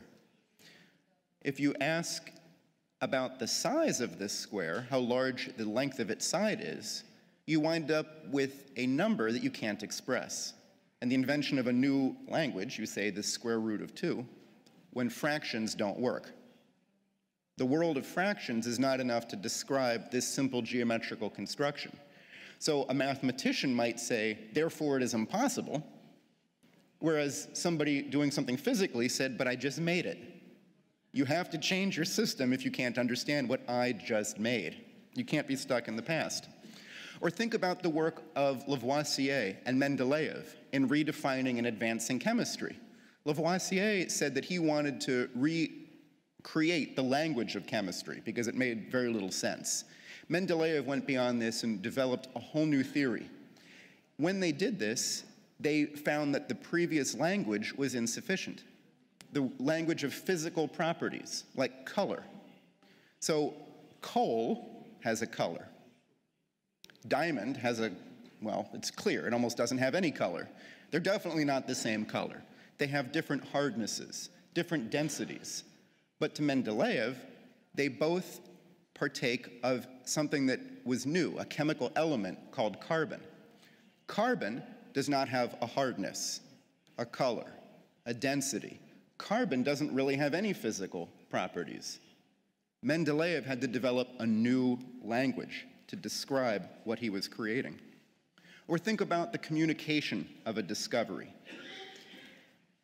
If you have an idea that you want to convey to somebody else, there is no shortcut of simply saying your name for the concept. If you want to convey it as an idea, you have to recreate in that person's mind a question that they themselves solve and develop an answer to. If you give answers where there are no questions, maybe the student can pass a test, but did they discover anything? So this process of creating new ideas through contradictions among perceptions, through shortcomings in language, this was employed by Nicholas of Cusa, the founder of the Renaissance. This is what Kepler did through the vicarious hypothesis that LaRouche referred to in the clip that we just heard, where he showed the impossibility of trying to understand the planets in terms of mathematics, in terms of circles and constant motions. This was used by Fermat, who went beyond the language, the separation of space and time in his discovery of the motion of light. And it was also the musical approach of great composers. It is not the conveyance of information, as Wiener said it would. Discoveries require hypotheses, not kissing someone's ass. Sense certainty is not truth. It's a phenomenon, not truth. Mm-hmm. Just the way that Riemann, in front of his friend, his teacher, his mentor, Gauss, was very happy with what he did, with that hybridization, because it destroyed everything in these idiots. Every one of these idiots. And none of these idiots, practically all opponents of Riemann were systemically idiots. But intentionally so. Yeah. Because they wanted to be approved of. And they lied in order to get approval from given authority. Mm-hmm. And they're still doing it in universities today. It's a little more shameful today than it had ever been before, that's all. Yeah. What similarities exist between the challenge of communicating a discovery of principle and understanding the economic value of such a discovery of principle? So economists like to assign value to things. A ton of steel has a certain value. A trainload of food or of clothing has a certain value. But what is the value of the creation of new ideas that change our relationship to nature? What is the value of the invention of the steam engine? Not a specific steam engine. What is the value of this discovery, of this creation? How valuable was the development of metallurgy and leaving the Stone Age to go into the Bronze Age? $1 million? A trillion? You know, currency doesn't express it. What was the value of Mendeleev's creation of chemistry? What's the value of nuclear physics? Any attempt to express the value in terms of the old economy necessarily fails, because a society that's equipped with the new discovery can create all sorts of things that could never have been reached before. Not that were more expensive before, but were impossible before. You could collect all the wood fuel you wanted to, and it would never make a rocket that could take you to the moon. You need something different, not just more. And what this means together is that economic value lies not in things themselves, but in the process of improving our productive powers, in fostering discovery and creativity of the human population, the increasing rate of growth of potential population density. Yes, more people. That's a way of measuring economic value. So looking for a mathematics that could express this anti-entropic principle of development is what directed LaRouche towards his discovery of the value of the work of Bernard Riemann. And I'll just say two things about this, since it's not the focus of this whole presentation. First, Riemann developed a means to look at a series of mathematical transcendentals, of shifts in language, each going beyond what came before. And second, Riemann furthered the study of what today we call topology. Riemann discussed changes that are irreducibly non-localizable. A change that doesn't have a specific location that it occurred, or a size, a magnitude of its change, but a change only thought of in terms of the entire space being different as a whole. You can squash a sphere into the shape of a microphone or a watermelon, but unless you actually puncture it, you can't make a bagel or a donut. Are there changes in the economy that no amount of stretching and shifting can represent, but only a fundamental change in the entirety? Yes. It was from considerations like this that LaRouche developed the LaRouche-Riemann method. And it's not an armchair or academic exercise. LaRouche insisted that to truly understand economics, you both have to have an intent to improve the economy, and you also have to have an internal experience of that process of discovery itself. You have to know and feel what that means. He built a social process to ensure that his new collaborators would be able to develop such an internal experience. Megan will say more about this.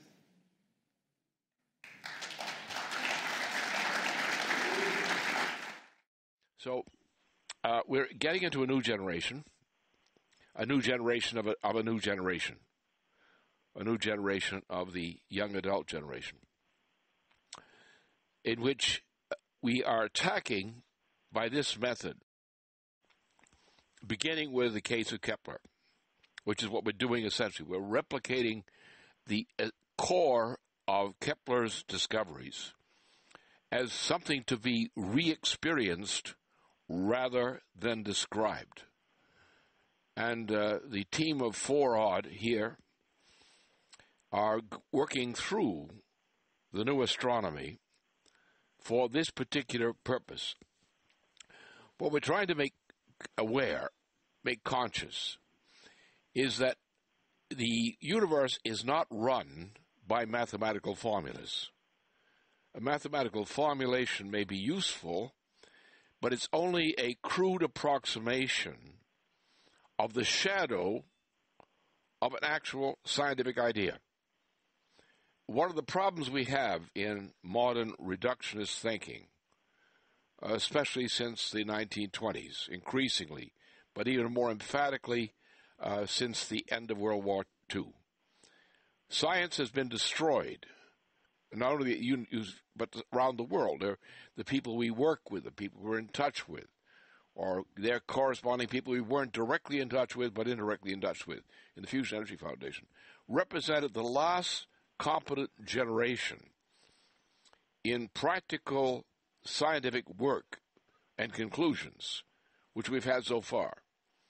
The baby boomer generation, which was brainwashed in the theories of Norbert Wiener, John von Neumann, actually all coming from Bertrand Russell, this generation is intrinsically, with a few personal exceptions, is intrinsically incompetent in science. They no longer believe in a scientific principle, a physical principle. They believe in a mathematical formula. And a mathematical formula is never more than a descriptive approximation of the effect of a principle rather than a representation of the principle itself. That is, people believe that you can derive scientific principles by deduction or similar kinds of methods. They do not understand that you can discover a scientific principle only by experimental methods, and experimental methods which show a discontinuity, which show the existence of a principle which is contrary to how you believe the universe worked before then. So that's our problem. So therefore, what we're doing, rather than allowing people to try to learn what they might learn in a university today, including a so-called advanced one, we're telling them to go through the experience of rediscovering the essential foundations on an experimental approach, the foundations of physical science today, modern physical science today, to bypass what is taught as merely mathematics, and to look at mathematics from the standpoint of physical principles rather than trying to misdefine physical principles as mathematical description. That's the essence of the matter, because this new generation, which many of you represent, the generation of between 18 and 30 approximately now, you are the future. The present world system is going to disintegrate now. It's in these coming weeks and months, it will disintegrate. And the question is, what is the new system which will replace it? Will it be hell? Will it be chaos? Or will it be something viable? So the trick is to skip the failed generations on this account, to go back to the fundamentals of the founding of modern European civilization and to its more ancient classical Greek origins, and to develop a generation which can lead in putting humanity back on the track. In the early 2000s, Lynn began recruiting a youth movement among my and Jason and Sebastian's generation. This was a period when the world was going through a series of dramatic shocks. The monetary crises of the late 1990s were followed by the election of George W. Bush and Dick Cheney in the United States, followed by the 9/11 attacks and the dropping of American bombs on Afghanistan and Iraq. Young people across the world began responding to the clear voice of leadership that Lynn was providing in an increasingly chaotic world, which was seemingly driven by reactions to events rather than an outlook for the future. However, Lynn quickly identified, as you just heard, that if this generation was not to make the same mistakes as their parents, they would need an education. And he said that there had to be, quote, a different culture developing in the leadership of this generation, a culture which is intrinsically superior to that of the general culture of the earlier generations. And so, Lynn's 2004 presidential campaign and the decade that followed were run as what LaRouche once called a combat university on wheels. And early morning presidential campaign literature distributions were followed by mid-morning chorus rehearsals. Evening phone outreach was followed by late evening readings of Plato, work on Gauss's fundamental theorem of algebra, and on constructive geometry. The challenge was always, how do you know something? Not what facts have you memorized to regurgitate on the test, or what do the authorities think that you should say? But the standard was, can you prove it for yourself? Have you made it your own discovery, and can you teach others? So here are a few photos from that time. This is Lynn addressing a youth seminar on the East Coast.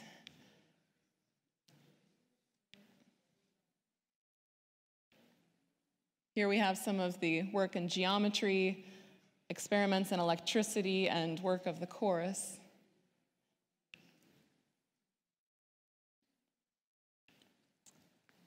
Now, in 2006, a team of 4 members of that youth movement, which included Jason, began working under Lynn's direct supervision on creating computer animations of processes within the economy, economic cycles. However, in short order, Lynn turned the tables and gave the team a new assignment to master Johannes Kepler's New Astronomy, which is 600 pages long, and to create a series of pedagogies to teach it to others. Now, this team deployment came to be nicknamed the basement for the glamorous reason that our office was in LaRouche's basement. And after several months of this work, a new team, of which I was a part, was brought in to master and teach Kepler's harmony of the world, followed by another team to master Gauss's discovery of the orbit of the asteroid Ceres.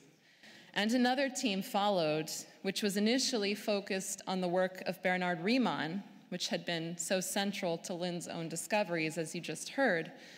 And this team's work eventually expanded and branched into broader areas of investigation, with Jason and I both returning to the basement. With Lynn, and prompted by Lynn, we had the great privilege of participating in projects to investigate the work of a number of great geniuses, including Leibniz, Fermat, Vernadsky, Pasteur, Einstein, Robert Moon, Friedrich Schiller, and J.S. Bach. The basement worked with Lynn on projects to explore the principles of the evolution of life on Earth and its relationship to the galaxy, the principles of the well-tempered musical system, new economic platforms for water management and for weather modification, the defense of Earth from asteroids and comets, and physical economy as mankind's increasing mastery of physical chemistry. There are many others that could be added to that list. In this process, Lynn looked to bring out the best in each person. He looked not at their flaws, and we have many, but he looked for that person's strength. He pushed people to take leadership and to do important breakthrough research and scientific work that would not only upshift the individual, but encourage them to make a contribution to the progress of humanity as a whole.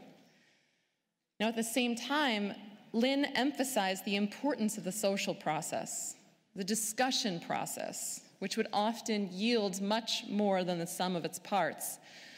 You've heard an example. Jason played a clip from one of these discussions with the basement. And I'll say that one of the most wonderful things was arriving at that basement office early in the morning to be told that Lynn had just gone to bed, and he had been up all night writing a paper, and he had left copies on our desks for us to consider for the day's work. Under his leadership, the basement process, which was not limited to the individuals working out of that basement office, produced a number of pedagogical websites. Here's an example. Websites on Riemann, on Kepler's Harmony of the World and the New Astronomy, on Gauss's Orbit of Ceres, of the Pentagramma Mirificum, and there are many more. The basement led classes and workshops around the country on subjects from the work of Kepler and Gauss and others you see here, to the paradoxes of evolution, to the sensory domain versus the mind. We attended and intervened into scientific conferences on space, on fusion, on asteroid defense, space weather, and formed relationships with many of the scientists in these various fields. And here you see Jason speaking at a conference in Prague in 2009 on the 400th anniversary of Kepler's New Astronomy, where he made quite a stir. Through this process, Lynn shaped politics and science in the United States and internationally in such a way as to demand that political discussion rise above the level of current events and take its rightful place on the stage of real history and the ideas that shape it. As critical as that was then, it is urgent today.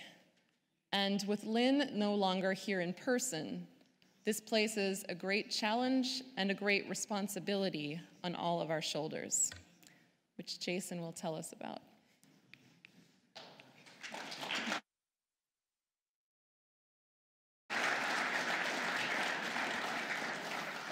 So I'd like to, before talking about this next section, I just want to make a personal note about working with LaRouche on Riemann.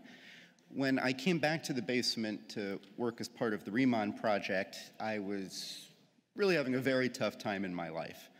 And having the opportunity to have personal chats with Lynn, to read through scripts for videos or movies together, to get feedback, to discuss his papers with him, the chance to talk to him in person about how evil Bertrand Russell was, which he loved to talk about, or just talking about life. It was really tremendously important. It was a great opportunity that I'm very grateful for. And while he was very demanding, obviously, he was incredibly loving. He absolutely cared about the potential in each person. And he could offer unlimited encouragement, including unlimited kicks in the butt, which was an honor to receive. So to talk about the future of this basement process, I want to say that these concepts that were central to LaRouche's view, they're taking on increasing relevance today. They're not old issues that don't matter anymore. As more and more funding is being directed towards artificial intelligence or green technology, the most important fields of science are being left fallow, untended.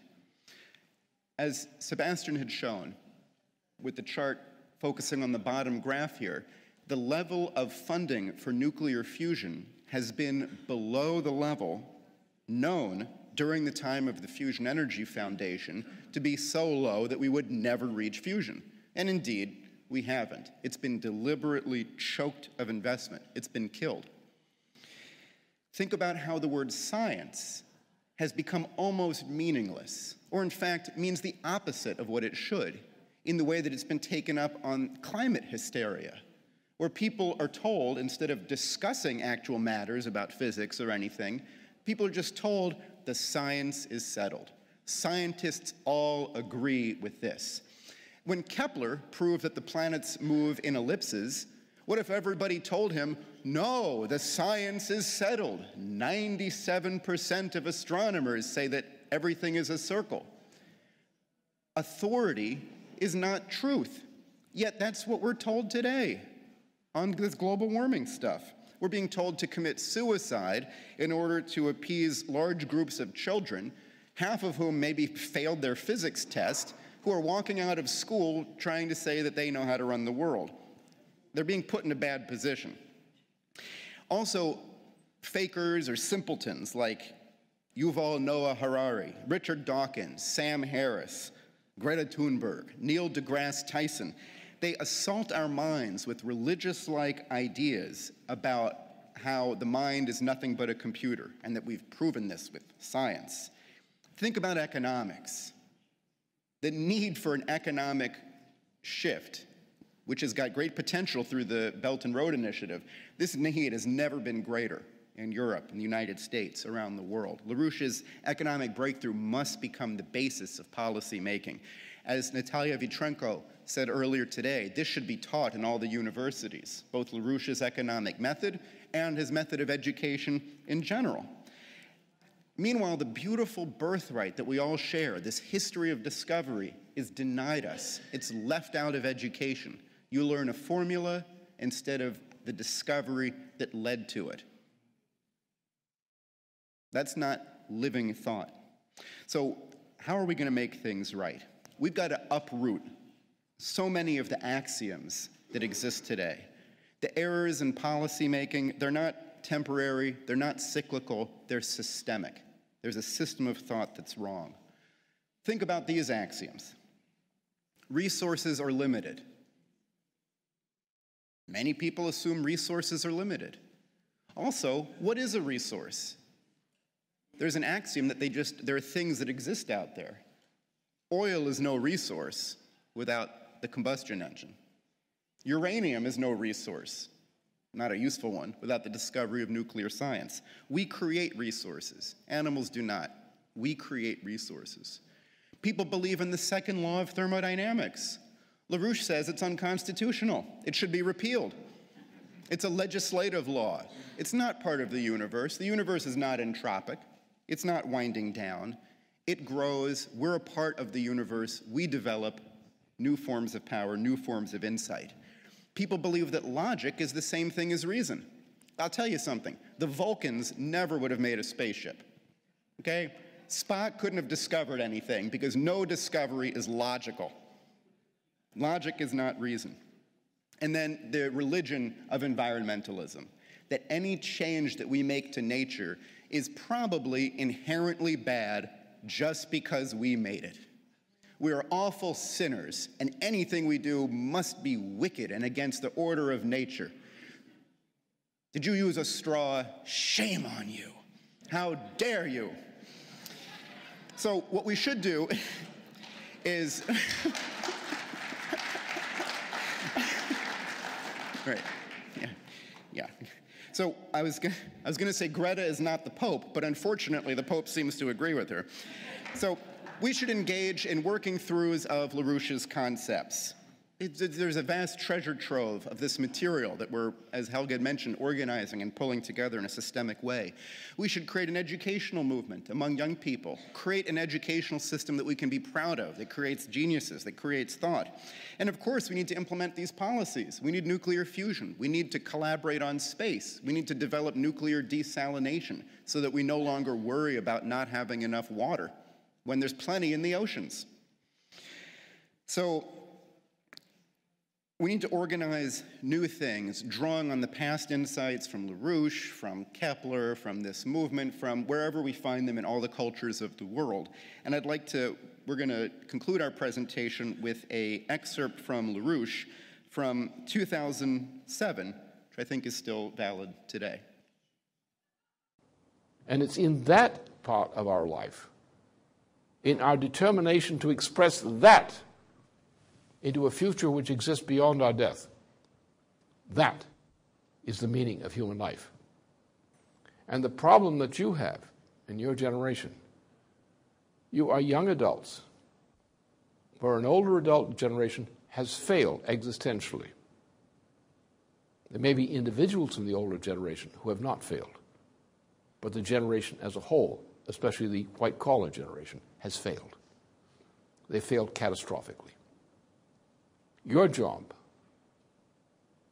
is, because you are receptive to these ideas of principle, to the notion of the individual as immortal, an immortal personality, despite the death of the mortal body. It is your destiny, your responsibility to guide the changes which must occur in society if society itself is to survive. And therefore, your generation has a unique historical role in the existence of mankind as a whole. And to understand this in yourself and to see your identities as so situated is my mission for you. Thank you.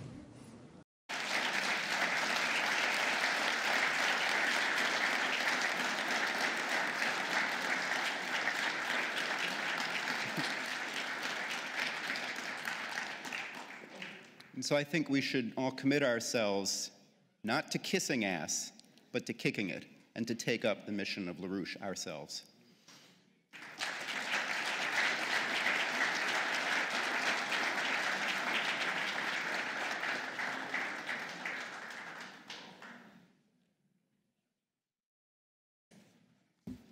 Thank you, Megan. Thank you, Jason. Well, I think when we are seeing what is going on in the world with Gilets jaunes and many other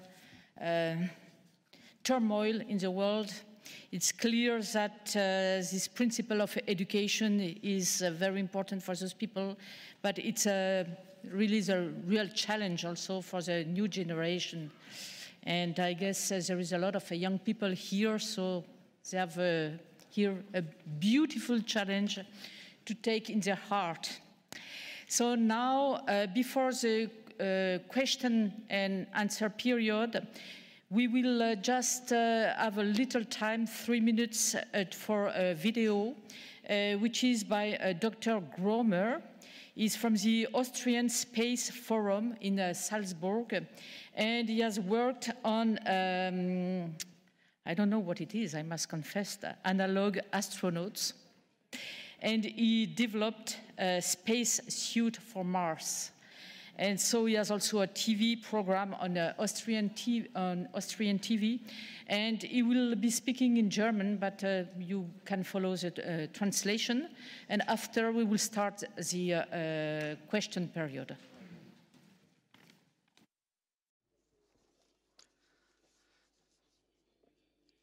Ladies and gentlemen, my name is Gerhard Grömer. I'm the director of the Austrian Space Forum. We are a national research facility with about 250 volunteers from 17 nations on 3 continents.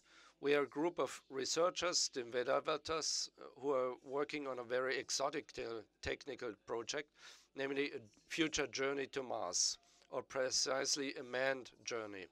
Next to me, you can see a model, or rather the upper part of a spacesuit simulator, Audax X, which is an experimental spaceship so to speak, which has been used in 12 Mars simulations worldwide, such as last year in the Dhofar region in the desert of Oman. And next year, we're going to Israel to the Negev desert, where there are also some environments very similar to those of Mars that we use as test sites. Some might say that a manned trip to Mars sounds like science fiction or a utopia, but we can assume that the person who will take the first step on the red planet is already born now. So that journey, we believe, can become a reality in the next 20 to 30 years. Even if it sounds like science fiction now, we're in the development phase here, where we first have to test technologies that work, processes, and the materials to be able to make this great generation as safe and above all scientifically efficient endeavor. From what I understand, your conference in Bad Soden under the auspices of the Schiller Institute also deals with futuristic topics. I wish you all the best and much success for the conference. I wish you to encourage to think about even unconventional ideas. This is also one of the strengths of the Schiller Institute, to look a bit beyond the horizon and to contemplate subjects that may still sound like science fictions or utopias, but might very well by day become reality, if there are people who defend it with the appropriate passion and enthusiasm and contribute to its realization. I wish you all a good conference, and I'm looking forward to the results. Good luck. All the best and best regards from the Spacesuit Laboratory of the Austrian Space Forum here in Innsbruck, Austria. Just one thing, we will have a question up to 5:30, because after we have to clear the room for the concert. And again, Dr. Seni, Diogène Seni, is going to speak tomorrow morning. Thank you.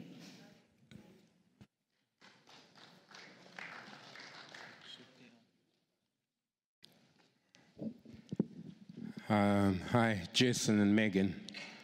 I'm really excited. Thank you very much. I was feeling sleepy a little bit, before, because I didn't sleep almost 2 days. I just slept 2 hours, flying back and forth. But when you guys start speaking, I was awake automatically. And I'm very impressed, because I didn't really know the depth of, Schiller Institute and what Lyndon has really, what he has done, and not only theoretically, but really in doing, and also teaching, young generation and so on.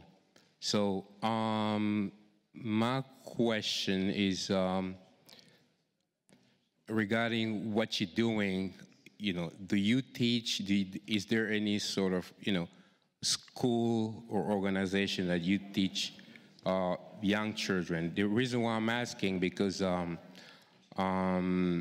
as an entrepreneur, I have a consulting company in London.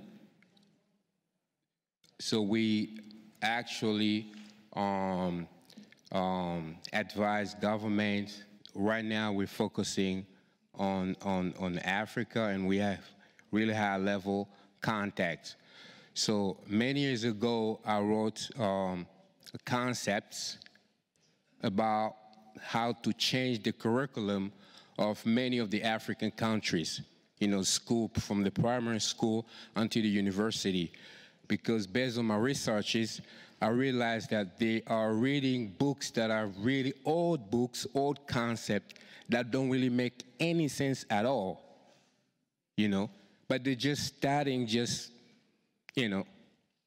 And so I wrote a concept and regarding how really to transform, because education, as you just stated, it's just the most important thing, you know. And the information, what we have here, is exactly reflects who we are. So without this information, so if we want, when we receive wrong information from the media, so automatically this wrong information will reflect in our lives. So is there any concrete program, and if there is a way we can work together in that for the future? Absolutely, absolutely, we should work together. I'll say something brief, and then I know Jason wants to follow up. Okay. So Lynn has designed programs of education for young adults as we went through the work on Kepler, Gauss, and so forth, which Lynn called the narrow path. But many, many years ago, he outlined what a real program of primary and secondary education ought to be, beginning with work on constructive geometry and a whole course on constructive geometry simultaneously, and followed by a course on the most basic discoveries in astronomy. And he identified the construction of an astrolabe as uniting and marrying these two. And the motivation of it all is that education is rediscovery. And you have to develop the passion for that kind of process in the young student. That's the purpose of education. It's not the things that they come out being able to recite. So yeah, absolutely, and we should get you a copy of that. I don't really have anything to add. We have short time. I'll just say we've both been actually had the opportunity to try this out, teaching kids sometimes in summer programs or sometimes during the year from ages 10 up through not being kids anymore with our work with young adults and older adults and just everybody on these fundamental discoveries that really brought us where we are today. So yeah, we'll be in touch. It's great. May I just ask people to have a short question, because we want to allow as many people as possible to talk, and we don't have that much time. D'abord, merci pour les présentations de vous quatre. Ma question s'adresse à vous quatre et puis également à toute l'assistance.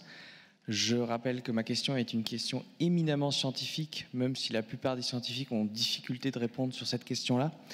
J'ai participé avec 50 Français à la lecture du Mysterium Cosmographicum, de la Nouvelle Astronomie et de l'Harmonie Nouvelle de Kepler pendant 2 ans de lecture et d'études, donc avec Solidarité.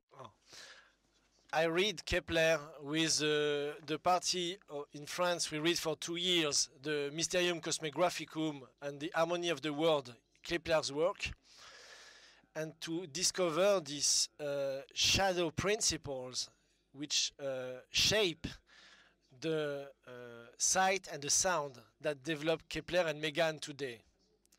So the best way to define a planet is not to look at the planet in itself or it's moving, but we have to look at the whole system of the planets and its direction. And if we look at it, this Kepler thinking to the universe and the human beings, the best way to define the human being is his relationship with this universe. And finally, we have a paradox, and this is my question. We have a human being which is creative, we have a universe which is creative, and then scientific, we have a principle of creativity which is in the universe and in the human being. So my question is there a creator in the universe, or the principle of creativity is the creator? Thank you very much.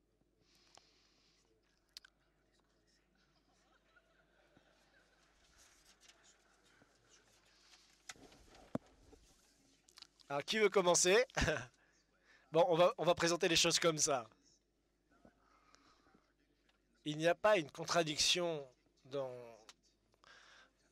Si on prend des scientifiques récents comme Planck et Einstein, il n'y a pas de contradiction entre l'existence d'un créateur ou d'un principe créateur ou ce qu'on pourrait appeler Dieu et la science.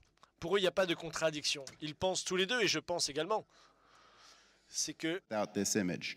Look, the fact that our minds, when we make ideas, that those ideas actually do something useful, that's like a miracle, isn't it?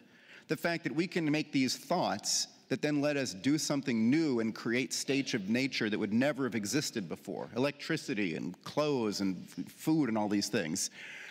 That's something astonishing. What it means is that there's something that our mind has in common with the universe as a whole. Otherwise, our mind would not have this power. And the fact that those thoughts are always of a creative nature shows that creativity has something in common with the universe. We see this in the evolution of life. We see it in the development of the planetary system, of the solar system, a creative development, exactly opposite to the second law of thermodynamics. So in the sense of a creative composition of the universe, of a creator, happy that we make discoveries, offered the opportunity to then use that discovery to both live better, but then to discover more, to keep going, never to be done. I think shows in a positive way what Gödel proved in a negative way, attacking Russell, when he showed, just like LaRouche's attack on Euclid, Riemann's attack on Euclid, that there's no final system. It's impossible to have a final system. The number of principles in the universe is inherently infinite, unending. Is it developing?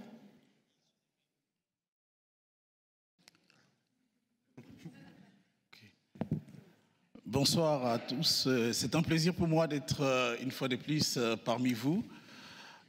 J'ai participé à la première conférence en 2010. Happy to be among you. I was here in 2018, respecting the nuclear power plant in Congo. This was created around the early 60s. It was a gift to the Belgian Congo, which had participated in the Second World War by giving its uranium, which was used to construct the U.S. atomic bomb and to finish the war. And this came in Katanga. Following this, the Allies preferred to create this research center in Kinshasa called CREMTA. I don't know why this is not functioning, why it has been. It's a political decision. We also spoke about space exploration. It was also, it's as important that we have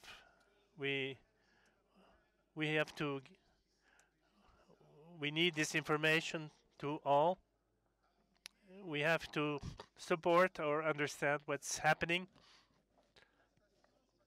The space station Mir, the Russian station, has been replaced. It's been replaced by new.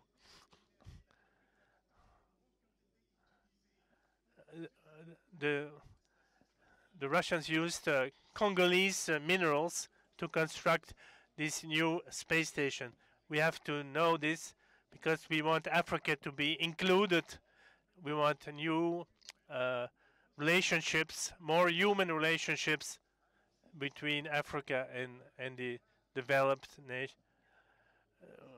We also need a canal between the Great Lakes in Africa, and we are backing. Alexander Hartmann helped to translate our brochure, and we will get even more justice soon. Oui, je vais répondre en français. I will answer in English. This nuclear reactor in Kinshasa has been sabotaged because the Congolese threatened to become intelligent, and they could become intelligent and sovereign, and it is unsupportable for the colonizer. We have to do a reproach with Evo Morales, which has been kicked out by a coup d'etat, as long as he said, I'm the representative of the Indians, of the coca producers. His commitment to social justice was troubling, but he was still acceptable. But from the moment he said Bolivia needs nuclear energy, we're not remaining in the dark ages. Now, therefore, he has been punished and kicked out, and this fight is not finished. My optimistical LaRouchian optimism makes everything is on the table today, and if the lesson given here today is understood, we have an immense opportunity to change everything, and we're facing the collapse of the Western system, like the East Bloc system, to go towards a more just and better world, and which will offer what LaRouche giving to everybody, what Lynn was giving to the youth, to be aware of his potential to build the world. Helga this morning said something very important about Lynn. She said LaRouche was in tune with the future of humanity. I think that is essential for those who is discovering. Discoverers do exist, but they fail to transmit their discoveries and to communicate their discoveries. They failed to formulate it correctly.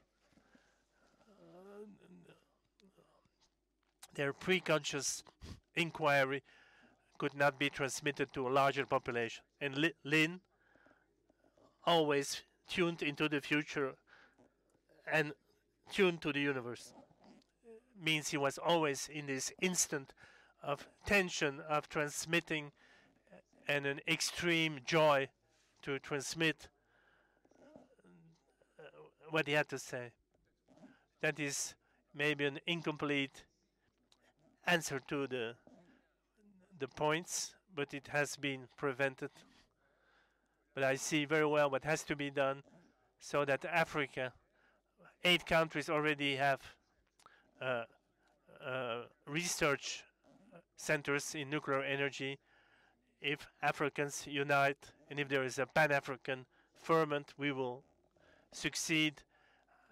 If the diaspora gets on board, and that we see Africa as a mission, and that we see Africa, and we have fought in France, in Germany, in the United States for this cause by respecting as much as possible what LaRouche respected in Jason and Megan.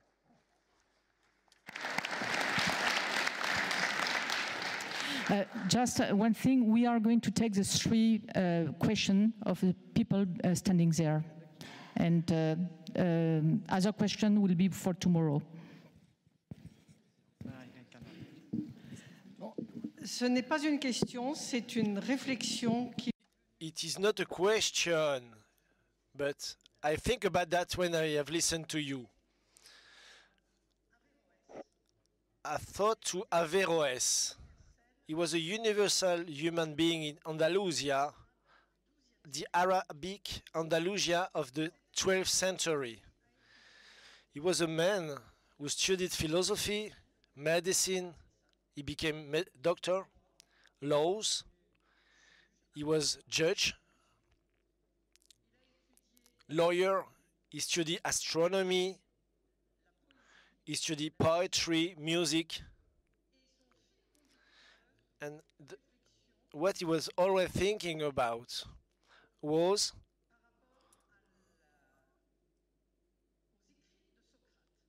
he was always referencing to the Socrates dialogues. All the time, he always going back to Socrates, and Averroes was always referencing to Socrates. And what the importance it has for the 12th century, for the Arabic Andalusian Revolution, Renaissance during this time. And I want just to say something about the debate in France, stupid debate in France. Is the Arabic Andalusia of the 12th century only the high-level men of the high society have also the women have no veil, you know. Only the men were with a veil. Just a thought. Thank you. Juste une petite chose, Averroès a été vilipendé par certains, encensé par d'autres, durant sa vie et depuis le XIIe siècle jusqu'à présent, comme beaucoup d'entre nous aujourd'hui.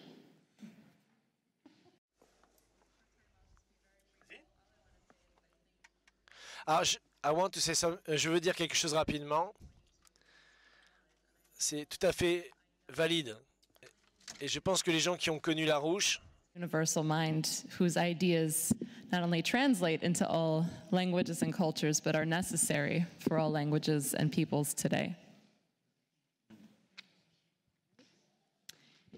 Hi, I am Clara from Denmark, and I'm going to try to do this really short. Sébastien, you were talking about fusion power, and you know, I got really sad when you said that there was a shortfall, and I think you said 98, until 98, which actually was the year I was born in, sadly. So I was hoping you could maybe give me some better news about the current time in that matter. If there is any nations or places right now in the world where they are investing in development of fusion power. I was quite curious. Yes, we are. Or maybe Jason or Megan would say something about that. But according to your question, I wanted to answer in a certain way, because I said that it was a question of money. But I should have insisted more that it's not only a question of money. If we want to really succeed to get fusion energy at some point, it's a real question of scientific method. And all that has been discussed here is a certain answer of the question of how we're going to really make breakthroughs in understanding, for instance, what is matter and how it works. And it gave me a reflection about often the readings of Lynn's paper that brought me some kind of breakthroughs also in the way of thinking, because I did a lot of science before, but you know, just the way you have to look at matter, for instance.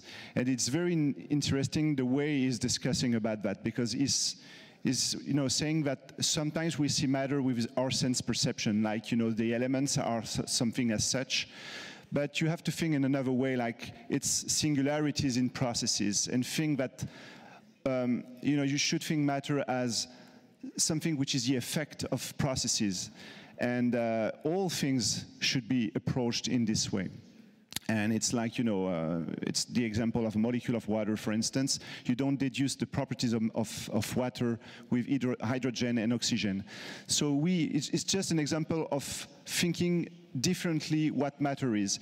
And I think even with all the experiments we are doing in different countries, like United States, in France, for instance, we are building this huge machine, which is ITER, which is international, actually, international cooperation. I won't go into details, but we think we're going to have fusion in 2050, which is quite late, I think.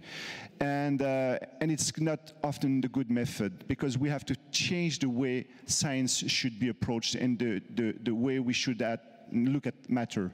And just to add something, I heard that in MIT they did a new experiment with big lasers on one material. I don't remember which material it is, but they discovered a new state of matter. So they don't really know what it is, but it has been reported that it seems that we can find new order of matter.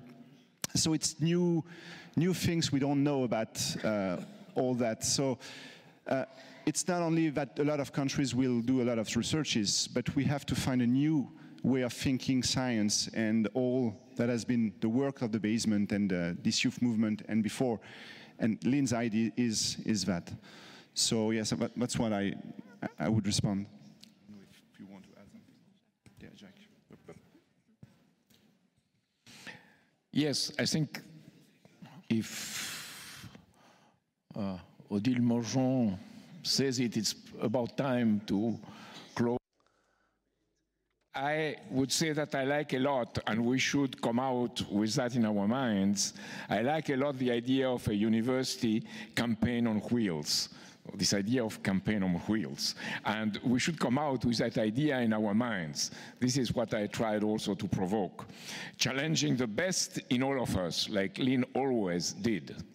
And in that context, there is room for exploring Averroes, Gabirol, Maimonides, and many, many others.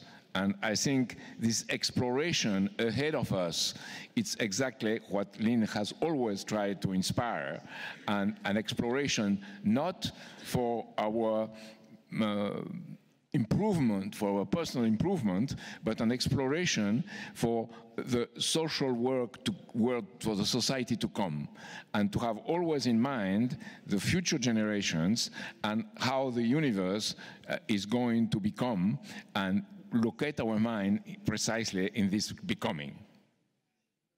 So let's launch this, something new in all of us, in the minds of all of us. Thank you.